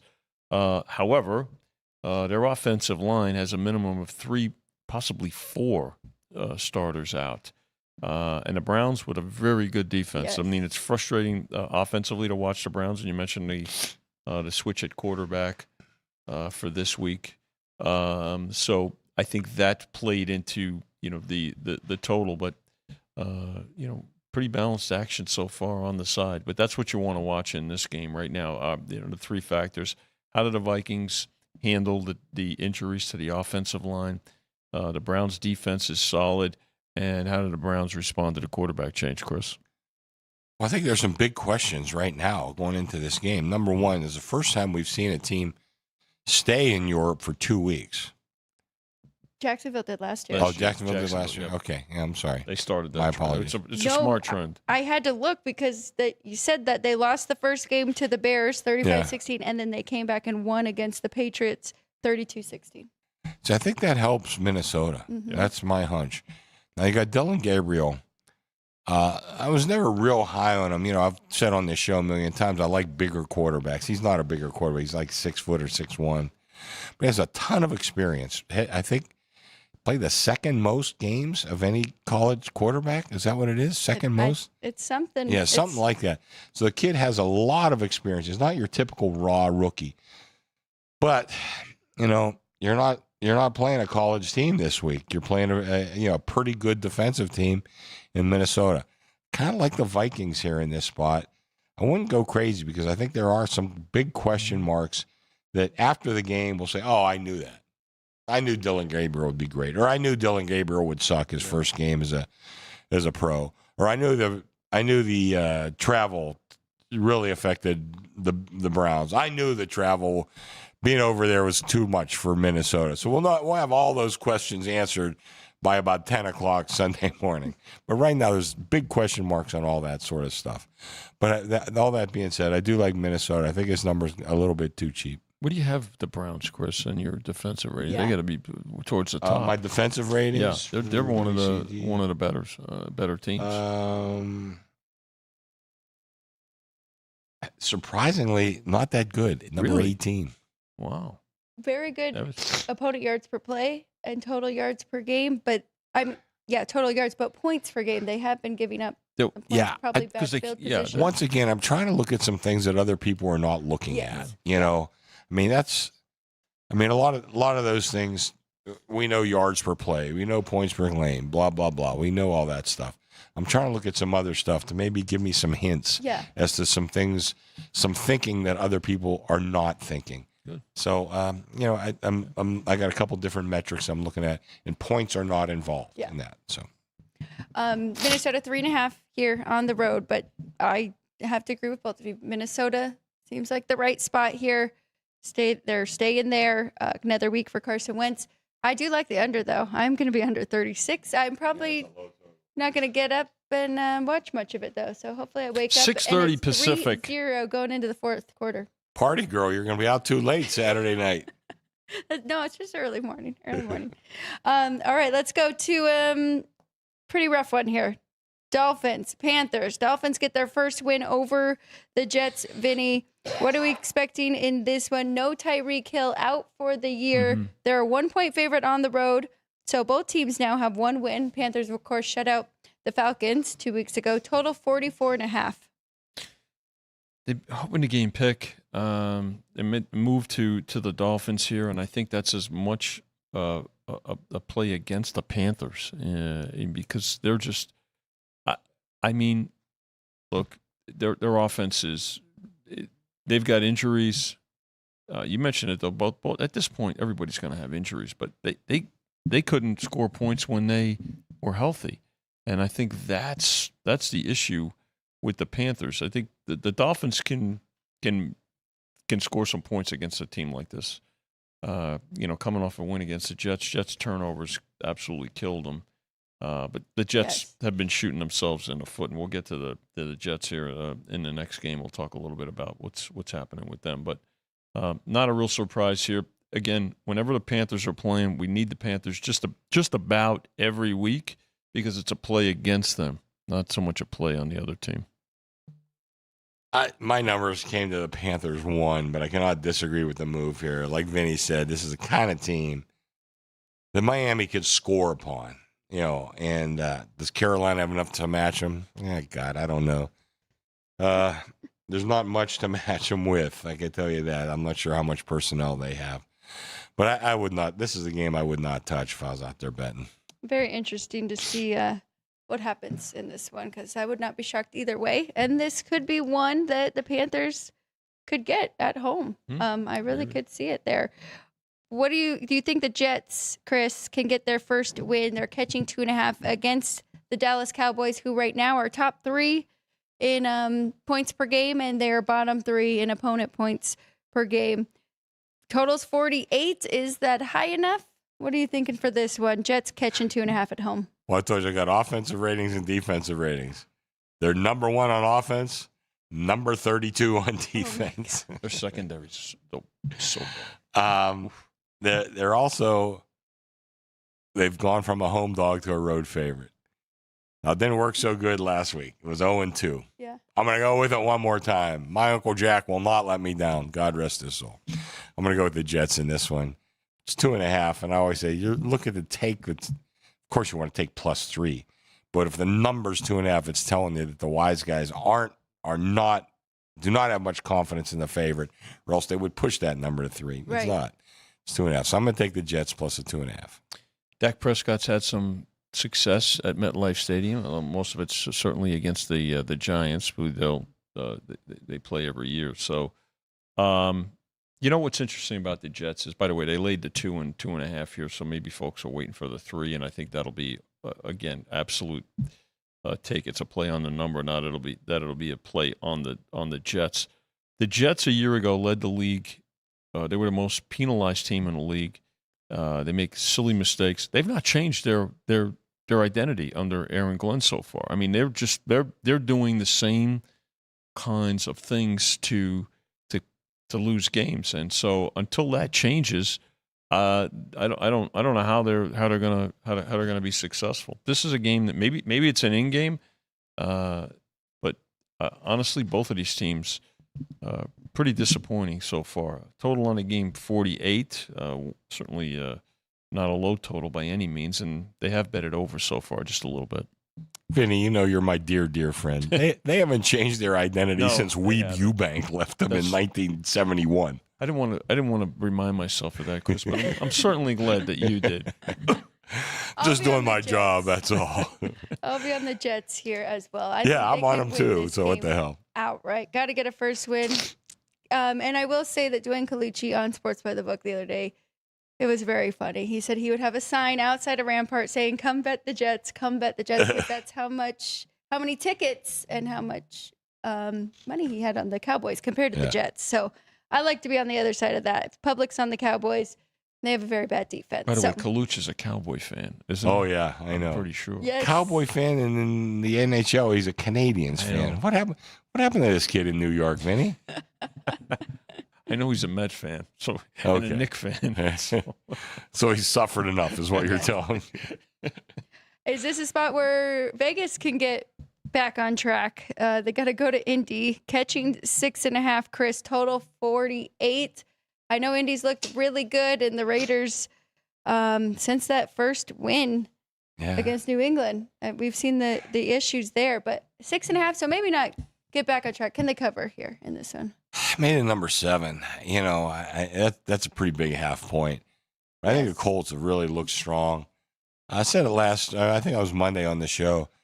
Crosby, he might be, I mean, we're talking about the most influential defensive players in the league. He's right there. Yeah. Yes. I mean, I'm not sure he's not number one. This kid makes a million plays. Good point. And you have to love that on a defensive team if you're taking 7, Yeah. you know.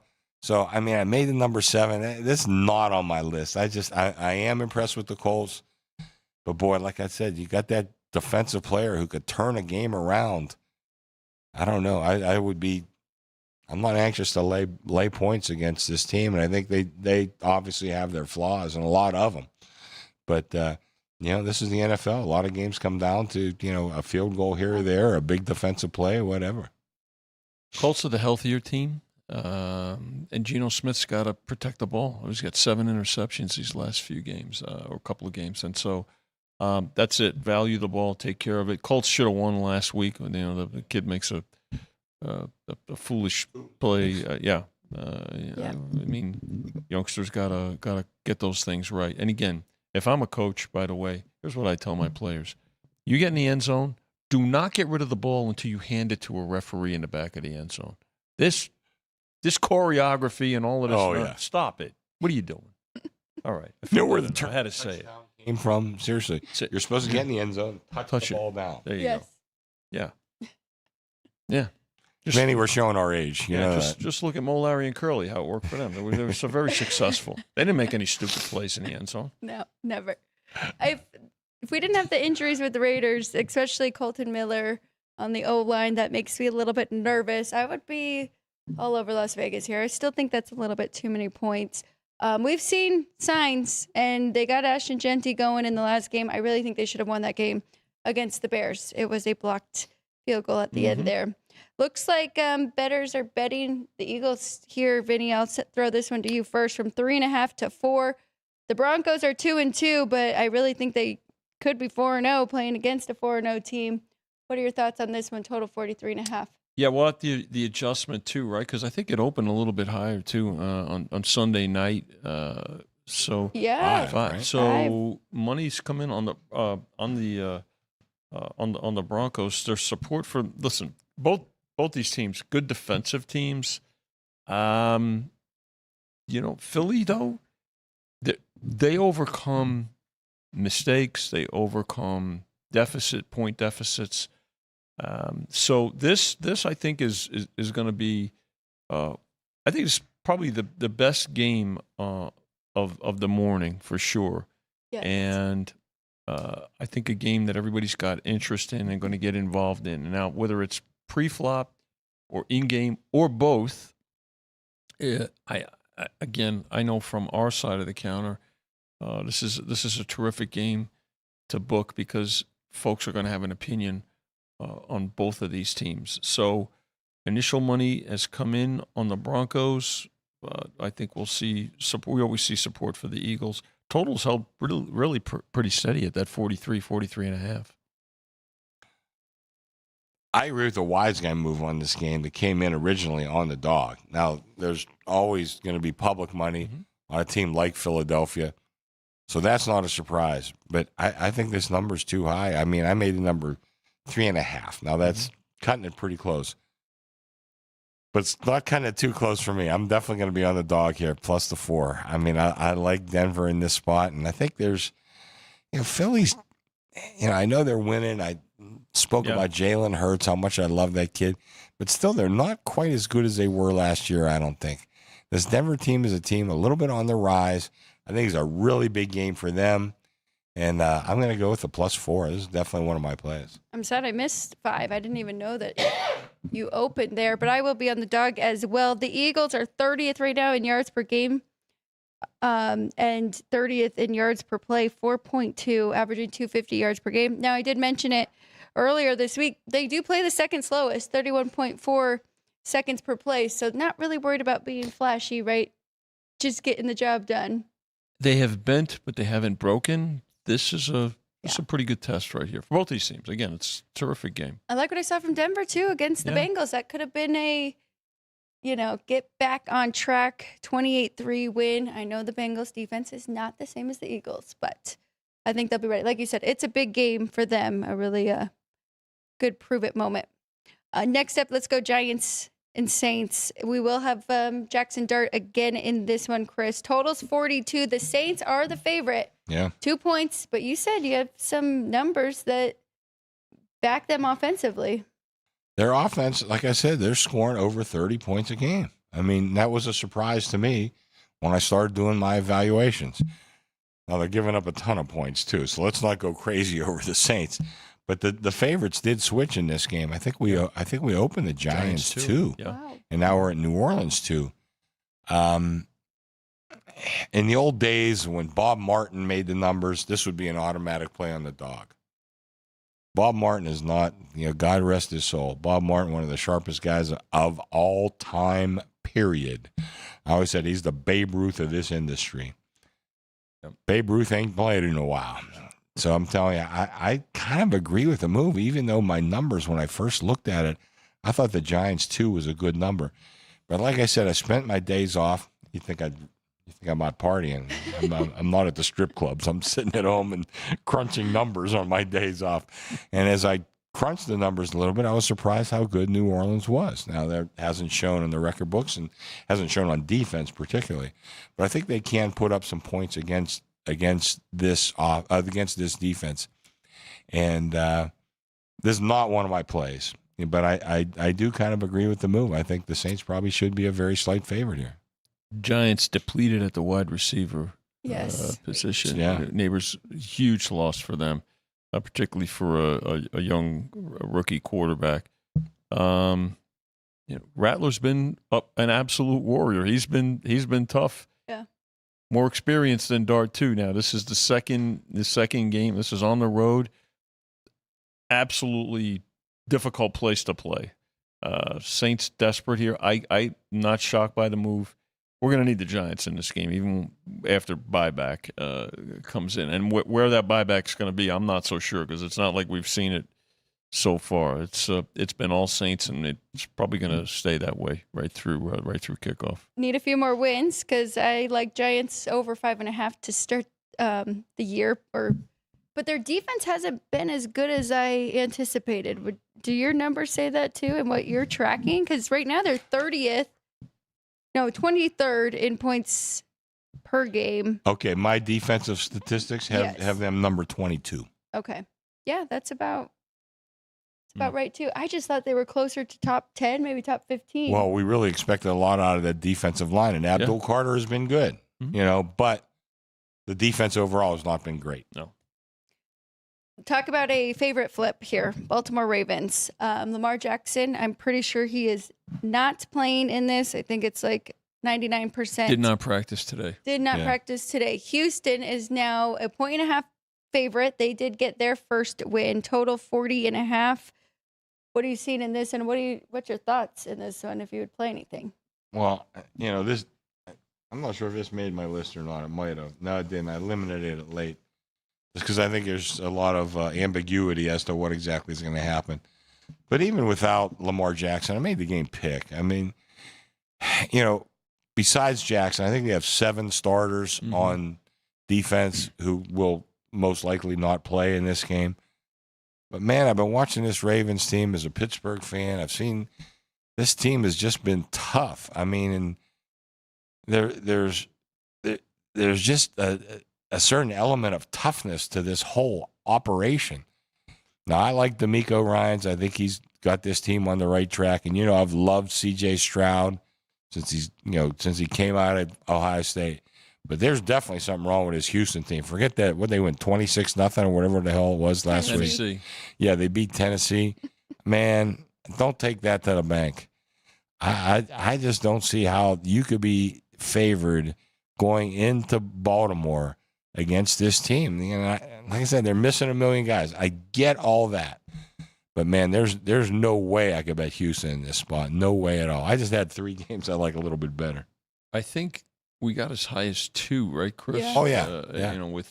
With it's only moved lately. To the we got as high as 2 with the Texans, which if you're going to bet on the Texans in this game with their injuries too, I mean, there's a lot of their offensive line has got significant injuries. The wide receiver core, Ravens. This is also one of the best home field advantages in the NFL. And again, we've talked about it. It's not an automatic 3 anymore, across the board, and not all home field advantages are created equal. This is a good one, and this is an important one. So I suspect that we'll start to see the Raven money show, even if Lamar Jackson does not play, and it's looking like he won't play. The Ravens, you're going to see a steady dose of the run game for them, and I could see the Ravens stepping up here in the eyes of the betting public. Cooper Rush, always a decent quarterback behind Dak Prescott, Yes. now is over there. The only weird thing is he doesn't quite fit the offense they want to run with Lamar Jackson, as Huntley did in the past, kind of just slip him right in. Okay, Different skill set. I'm going to ask you this question, and I don't know the answer. With your backup quarterback, are you better off with a guy who kind of matches your starter, or are you better off with a guy who has a different game than the starter? And again, I don't know the answer. Great question. I really Chris. don't know. I would say, given the fact that the Ravens are 1-3 right now with their injuries, maybe a little bit of a change is okay. Yeah. I don't see it as a detriment, and if this, I know a lot of coaches, and this is who we are. This is who we are. Well, you're who your personnel are. That's right. And that's what I'm saying. So I think the 1-3 record plays into my thought anyway with Cooper Rush. Different Birds team here. Let's go to the desert in Arizona, hosting the Tennessee Titans. It's been brutal for Cam Ward down there. Wow, we talked about the ATS record for Tennessee in the last few years, and it's pretty bad. And now Arizona's a 7.5-point favorite at home, as they should be. Total 41. Is there a way to bet against both teams? It's called stay away.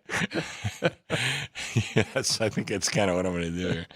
I mean, my numbers come to Arizona, but boy, everybody knows I just don't like Kyler Murray. I said something like, looks like a pipsqueak. It's maybe going a little too far. But, he's 5'8". Just, but meanwhile, this Titans team, Callahan still has a job. I mean, when's the bye coming up? He can't survive past the bye. Right. I want to check when that is. Is man, it this after team, this game? they show no improvement. He's been there 2 years. There's a reason they got the number 1 draft choice last year. It's because they were the worst team in the league. Now, you got a kid, and in the preseason, we heard so many great things about Cam Ward, which was not that I disbelieve him, I don't, but their team has shown no improvement whatsoever. They were totally a no-show last week against a Houston team that's not very good, but man, I tell you what, hard to lay more than a touchdown with Kyler Murray. Like I said, he'll have the best highlight reel in the league. He looks great on some of those plays. Yeah. But a Tom Brady highlight reel is him lifting the Lombardi trophy, and I don't think this kid's ever going to come close to that. But, it's interesting. They've taken the points so far in this game. Oh, it's like a 2-point move. I mean, 9.5 on the opener, which was indicative and based on the Titans. Not like the Cardinals have been great in the last couple of weeks. And if you look at that last game, and I mentioned it, the vibe on the Cardinals with Kyler Murray, he's a captain. I've not seen a whole lot of leadership coming out of him. You would think on the side, he's right off the sideline. You're chasing a game, and he's by himself. I mean, you got to be. I'm not saying you have to have the pom poms, but something, you've got to rally. Coaches rely on captains to keep the team focused in the game, energized, all of the above. So that said, the Titans, again, you do have a rookie here. You're asking an awful lot out of these kids. I mean, we've seen it.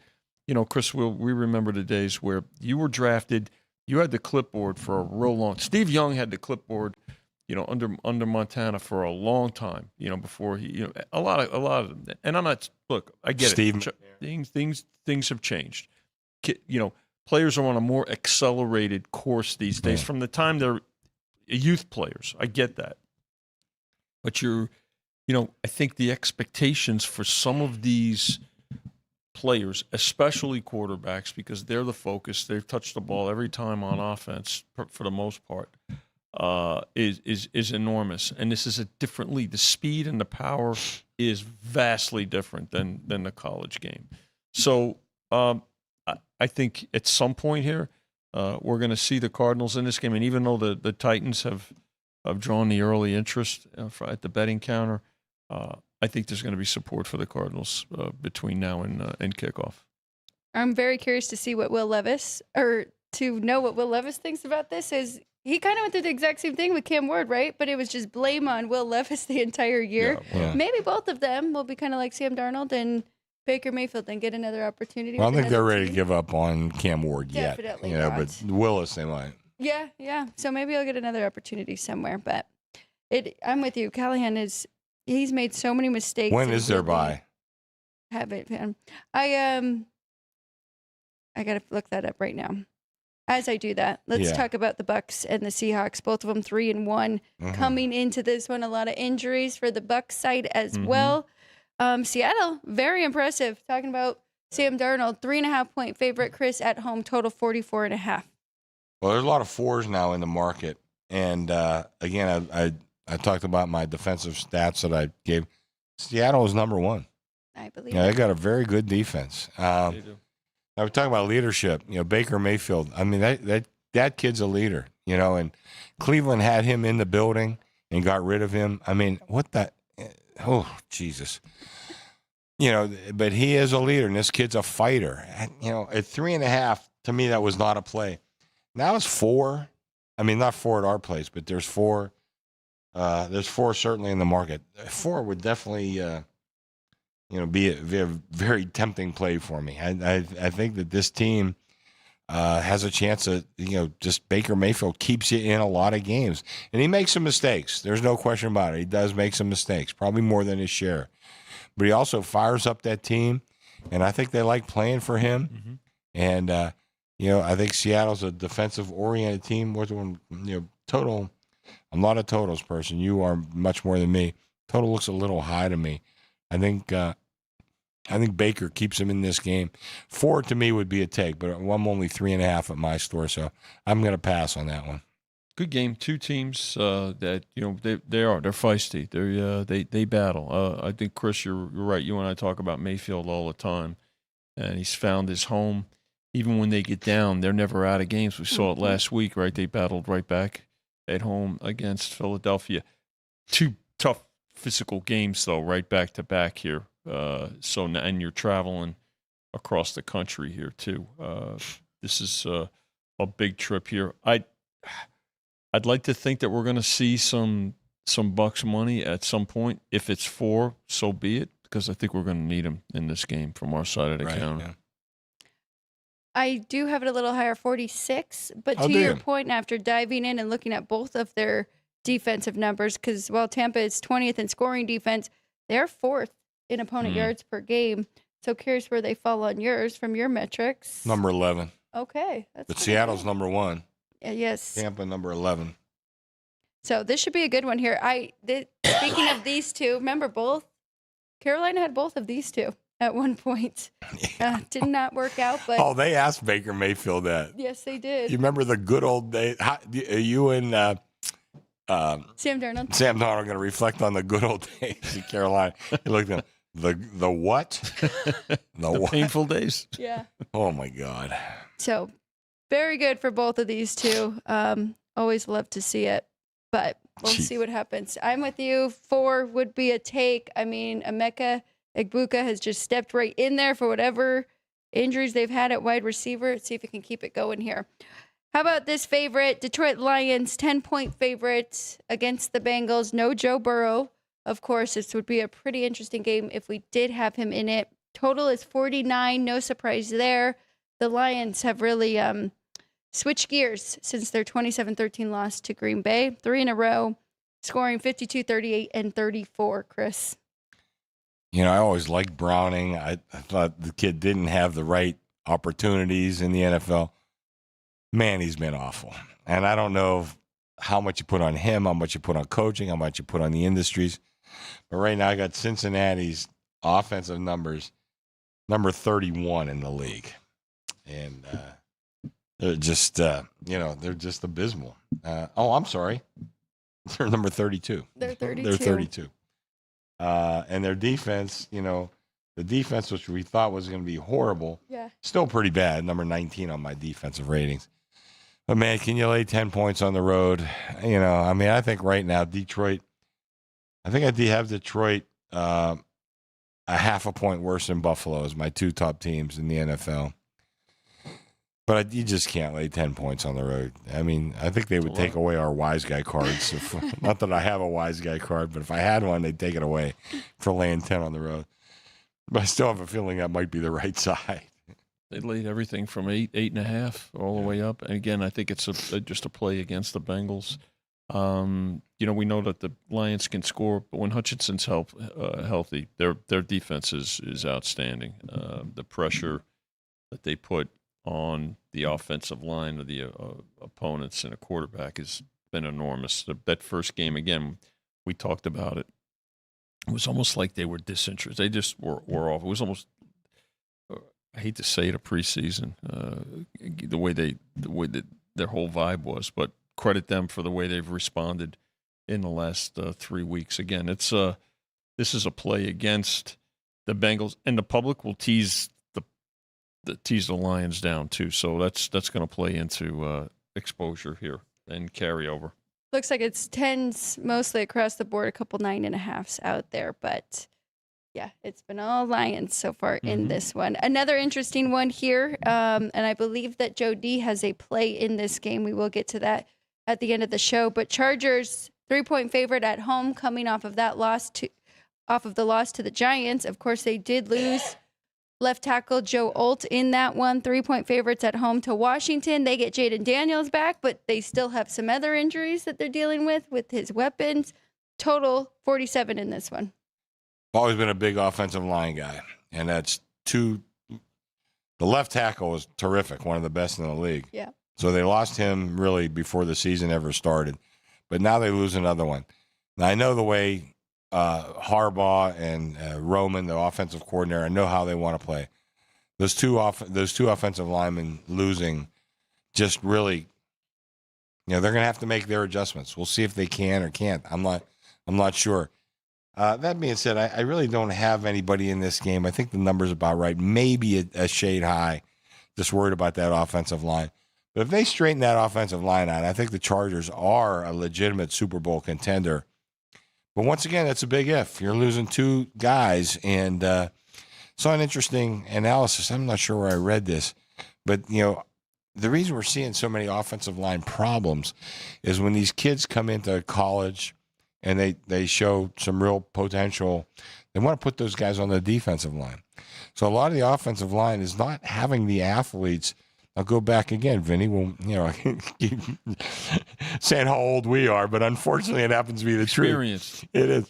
But, you look back at those Green Bay Packer teams. You had Forrest Gregg at tackle. You had Kramer and Fuzzy Thurston, the two guards. Jim Bowman, the center. These were great players and great athletes, for their day. Well, right now, anytime a kid shows a lot of athletic ability, they want to put that kid on the defensive line.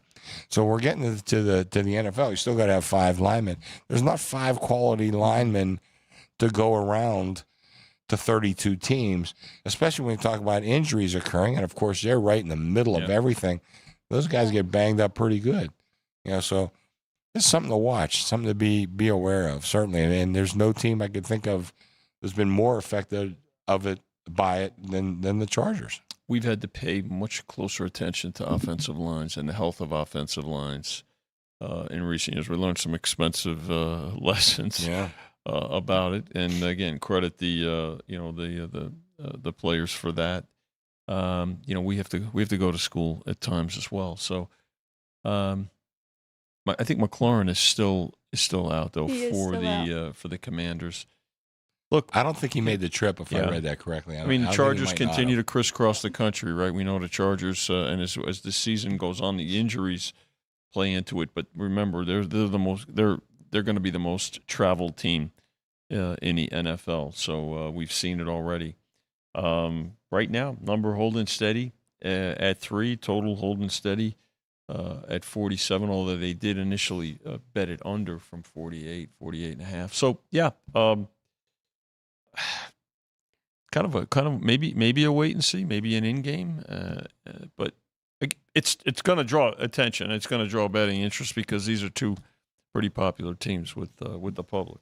So the one I was really worried about, because we've known about Terry McLaurin, it was Deebo Samuel, who did not practice Wednesday or Thursday, but it looks they have nothing on him for the last 2 days.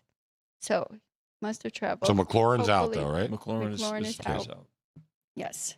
2 more games for us. Curious, this one, Sunday night, I think it has potential to be a sneaky good game. The Patriots have looked a lot better.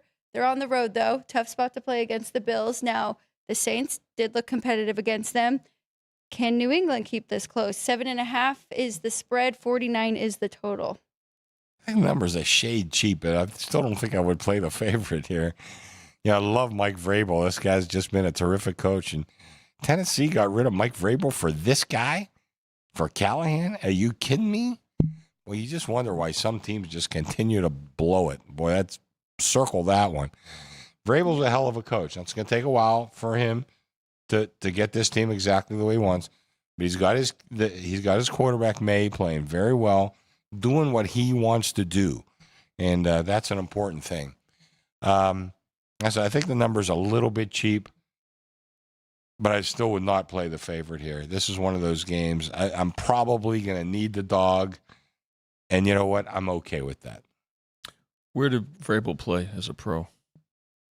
Pittsburgh. Right? Pittsburgh. New England. In New England. Right. Yep. He knows the Patriot way, if you will. Yeah. So some incentive there. They did take 8.5. They took 8. They took. Yeah. Are they going to? Do we get to 7? Possibly. Look,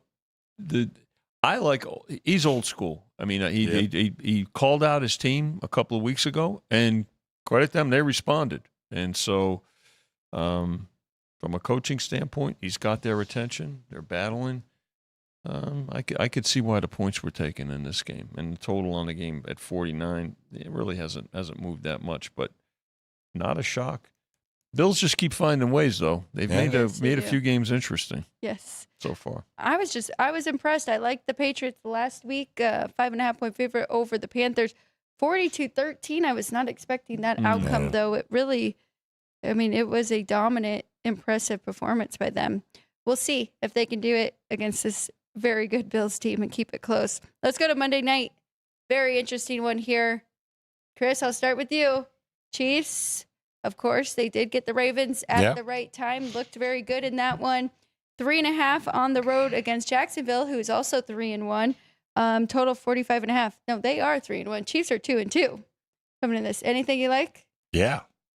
I like Jacksonville. You like the dog. I've been against the Chiefs all year. I'm not stopping now. I think Jacksonville is a team that I kind of had my eye on. It was another one of those teams. I wasn't sure if they could respond or not. I didn't know anything about Liam Cohen. I heard some good things, but I really didn't know anything. And, still a lot of questions about Trevor Lawrence, But nonetheless, I think this team has played very well. And again, doing my numbers, I think they wound up, fairly impressive. Number 10 offensively, which kind of surprised me. And I have to find them defensively. Well, not quite that high, but I can't. They're somewhere on my list here. I can't find it right away. But I think this team. Oh, I'm sorry. They're number 9 defensively. Wow. So a team that's really come around. And I think I said I'm planning on being against the Chiefs until further notice. When you're getting extra half point, 3.5 points.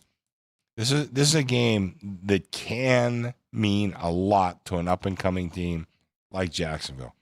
Can you go into the, what's been one of probably the best team in the last decade on a Monday night and show up and beat this team? I think they win this game outright. Good test here, right? They responded last week. They made a statement win at the 49ers last week. Trevor Lawrence and yes. And the Jags. Well, this is now follow up. If you've arrived, now follow it up. Protect your home turf, which has typically not been particularly strong against one of the best teams of the last decade, right? At least the last since Mahomes has been there. So, yeah, I could see where the value is going to be with with the home team here. They laid the 3 pretty quickly with the Chiefs, but no, the Chiefs, to their credit, getting healthy. Their defense has carried them, so this is going to be a good game. We have a good game here on Monday night, and again, carryover will impact this number one way or the other. Vinny, you got to take your one shot because Jeff's not here, but Chris and I are on opposite sides. 2-way action at the desk. I am on the favorite here for Monday night. I liked what I saw. You guys know how high I've been on Baltimore, and Yeah. I thought that was an impressive win. Xavier Worthy returns. 5 different receivers had at least 3 receptions. I just think Patrick Mahomes still has a lot left in the tank, and he doesn't want to be counted out just yet. So Monday night, those are his type of games. I think they could cover this 3.5 here. But I am very impressed, and I was very down on Jacksonville. I really was. I'm very impressed with what I've seen so far, but still up against Patrick Mahomes and company. Any last comments from you two? I do. You notice I wore Carnegie Mellon today, Pittsburgh school. The reason I wore that, this weekend we're having ceremonies for Dave Sharapan. Okay. Pittsburgh boy. They're having a viewing Saturday. I won't be able to make that. Sunday, I plan on being there Sunday. Funerals on Monday. But I wore my Steelers. I wore my Penguins. I wanted to wear something Pittsburgh that maybe a lot of people don't recognize. But the reason I wore it is for Dave Sharapan. We're still mourning him. I mean, it's been a shame to lose this kid, but I call him a kid. He's 55. Still a kid. Yeah, that is young. Shame to lose him, but we're going to miss him. And if anybody has a chance to go to the viewings or the funeral, you're going to hear a lot of outpouring of sympathy and praise to what Dave was. One of the true nice guys, but one of the most passionate people in our industry. Absolutely. And approachable, informative, entertaining, and they'll be missed for sure, Chris. Yeah. No doubt. Is that, you're going back to Pittsburgh? No, they're doing it here. They're Here, okay, good. Services So here. They're doing you'll it. have details if people want to follow you on X, or you'll. Oh, share God, them? yeah, I can share that, because I got it from his wife sent me the details. Let me post that. Look at my Put Twitter it out feed. on X, right? Yeah. Yeah, so people want to go, and let's say if you're in this business, I would try to go to at least one of the things, so Definitely. like I said, viewing Saturday, viewing Sunday, funeral itself on Monday. Very good. Thank you. I'm glad you brought it up too. I did notice the shirt. I didn't know what school it was. By the way, Carnegie Mellon, one of the highest rated schools in the country. I'll speak for my friend Dave. Neither one of us would get into that school. And we're both fairly smart guys. We ain't getting enough to get in the Carnegie Mellon. Very good. Let's check in with the chat one more time before we get out of here. I do have a couple comments. Leaning towards Justin Fields over passing yards, and same for Bryce Young. Wants to know if we have any thoughts on either of those. Legend Bobby McKnight, thoughts on Jackson Dart? Is that the name of that person that's in there? It must be. Legend Bobby McKnight is in there. Thoughts on Jackson Dart so far in his first start? Well, I'd say so far so good. His numbers weren't all that impressive, but I think you could see the team had a different bounce in their step. Oh, yeah. I think part of it was, Russell Wilson. Maybe his last year in Seattle wasn't very good. His 2 years in Denver weren't very good. His year in Pittsburgh wasn't very good. And he had 3 games with the Giants as a starter. 1 was great. 2 were abysmal. So I think almost by default. And Dart seems like a kind of kid that could rally some troops around him. So, but let's see him produce an extended period. Well, from Dart's perspective, I think he's going to have to take less hits. I think he took some hits last week, and that's something he's got to. Which it's great to be versatile and to be mobile, but he took some serious hits, so he's going to have to learn about that. In terms of what do I think about the plays on the Justin Fields? You know what? Here's the thing: what I tell people, because they ask us all the time, it's your money. if that's your gut instinct and you like a play, make it. Because more oftentimes than not, you're going to be right. And you put, it's your money there. I could see, just follow the line movement and, follow the total, too. So it feels like it's you going against a terrible defense. So, pay attention to, and you've obviously, kind of made the decision already. Here's the thing. Bet with conviction. It's your money. Very good, Vinny. And he's always said that too. We're going to check in with our poll for our NFL poll. What's your favorite teaser leg this weekend? Is it Colts teasing them down to half a point? Is it Bucks teasing them up to 9.5? Bills down to 1.5? Or Broncos getting 10 points against the Eagles? Do any of you want to guess what the winner was? Those are all good teaser legs. Yeah, they all look pretty good. I think the Bills, they'll win that game at home. But I'm not sure they can cover a big number. Couple of close but they're calls. 7.5 now. You tease it down to 1.5. Yeah, that seems a reasonable teaser. Which did you say was the teased up? Teased up. Was who? Broncos. Oh, Broncos plus what, 11? That on was the winner right now. So they had it up to 10. Yeah, get up to 10 probably. Well, if it's four, it depends. 6 or 4. Yeah, if it's 4 points and you're teasing, 6-point teaser, 10. Yeah. So it makes sense, right? Because the Eagles have found ways, but not necessarily blowing teams out. And the Broncos are pretty good there. So I like it. Very good options there for our poll. Thank you to Vince for filling that out for us. Sean, thank you for cutting and everything that you do behind the glass there. Ryan, Jeff, we miss you guys. We'll see you guys on Monday. For Chris and Vinny, I'm Alex White. This is Sports by the Book, Football Frenzy edition on a Friday. We'll see you Monday. And then remember, Football Frenzy back again next Friday. Thanks, everybody, for watching. Please like, share, and subscribe. Have a great weekend. We'll see you on Monday.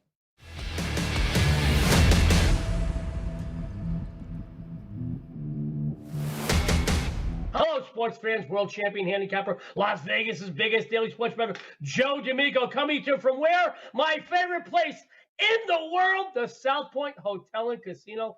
Guys, I want to talk about a Sunday winner. Let's talk about the Washington Commanders flying across the country to SoFi Stadium to take on the Los Angeles Chargers. Commanders quarterback Jaden Daniels looks like he will return on Sunday. He may also have the luxury of having some of his wide receivers returning this week. Always do your due diligence and check the status of any of these questionable or doubtful players, guys. Having said that, the Chargers offensive line is dealing with some injuries as well. Even if the LA is intact on their offensive line and all the Washington Commanders guys, all their big stars are playing. So bad news on one side, good news on another. I still don't like the Commanders in this matchup. I think the line is off. The Commanders did look solid against the Giants and the Raiders, but let's be honest, these are two teams that are less than stellar. They took beatings from both the Packers and the Falcons. And where did they take beatings? Both of those games on the road. Where's this game being played?